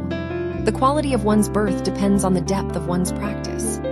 If we believe, but our deepest wish is for worldly success or birth in some other realm, our aspiration is not aligned with Amitabha's. The vow is the steering wheel. It directs the power of our faith. It is the meeting point of our will and the Buddha's compassion. To formalize this, many practitioners recite a vow text before a Buddha image. The act solidifies the intention. You can use a classic text or write your own. The essence is the same. A clear declaration of your wish to be reborn in the Pure Land at the end of this life. A beautiful and widely used vow by the Master Sian is as follows. Here is a version you can reflect on. With my whole heart, I turn for refuge to Amitabha Buddha in the land of ultimate bliss. I pray that your pure light will shine upon me, and your compassionate vow will embrace me. Now, with a focused mind, I call upon your name, seeking the path to enlightenment and rebirth in your Pure Land. Your original vow states, if any being wishes to be born in my land with sincere faith and joy, even for 10 thoughts, and is not born there, may I not attain perfect enlightenment. Through the power of chanting your name, may I enter the ocean of your great vow. Carried by your loving kindness, may my past misdeeds be cleared away and my roots of goodness grow. When my life comes to an end, may I know the time in advance. May my body be free from illness and my mind free from grasping. Undisturbed and clear, as if in deep meditation, may I see you, O Buddha, and your holy assembly, arriving to welcome me on a golden lotus. In a single moment, may I be born in the land of ultimate bliss. As the lotus opens, may I see you and awaken to your wisdom. Then may I be able to help all beings, fulfilling the great Bodhisattva vow. I bow to all Buddhas of all times and places, all great Bodhisattvas, and the perfection of transcendent wisdom. Once faith and vow are established, the next step is to act. 4. The heart of the practice, chanting the name. The practice itself is beautifully direct. It is the chanting of the 6-syllable name, Namo Amichuofo, pronounced Namo Amitwoefwo. Namo is a Sanskrit word meaning to take refuge in, to honor, or to entrust oneself to. Amitabha, Amichu means infinite light and infinite life. So, when you chant the name, you are doing more than reciting syllables. You are actively placing your trust in the Buddha of infinite light and life. You are aligning your small, flickering mind with the vast, radiant mind of a Buddha. We all possess a pure Buddha nature within us, but it is obscured by the clouds of our restless thoughts and worldly desires. The practice of chanting is like a steady, gentle wind that gradually clears those clouds. By keeping Amitabha's name in your heart and on your lips, you replace the chatter of anxiety and craving with a single, clear point of focus. As this practice deepens, and as you also strive to live a life of kindness and virtue, you create a resonance with Amitabha's own vow to save all beings.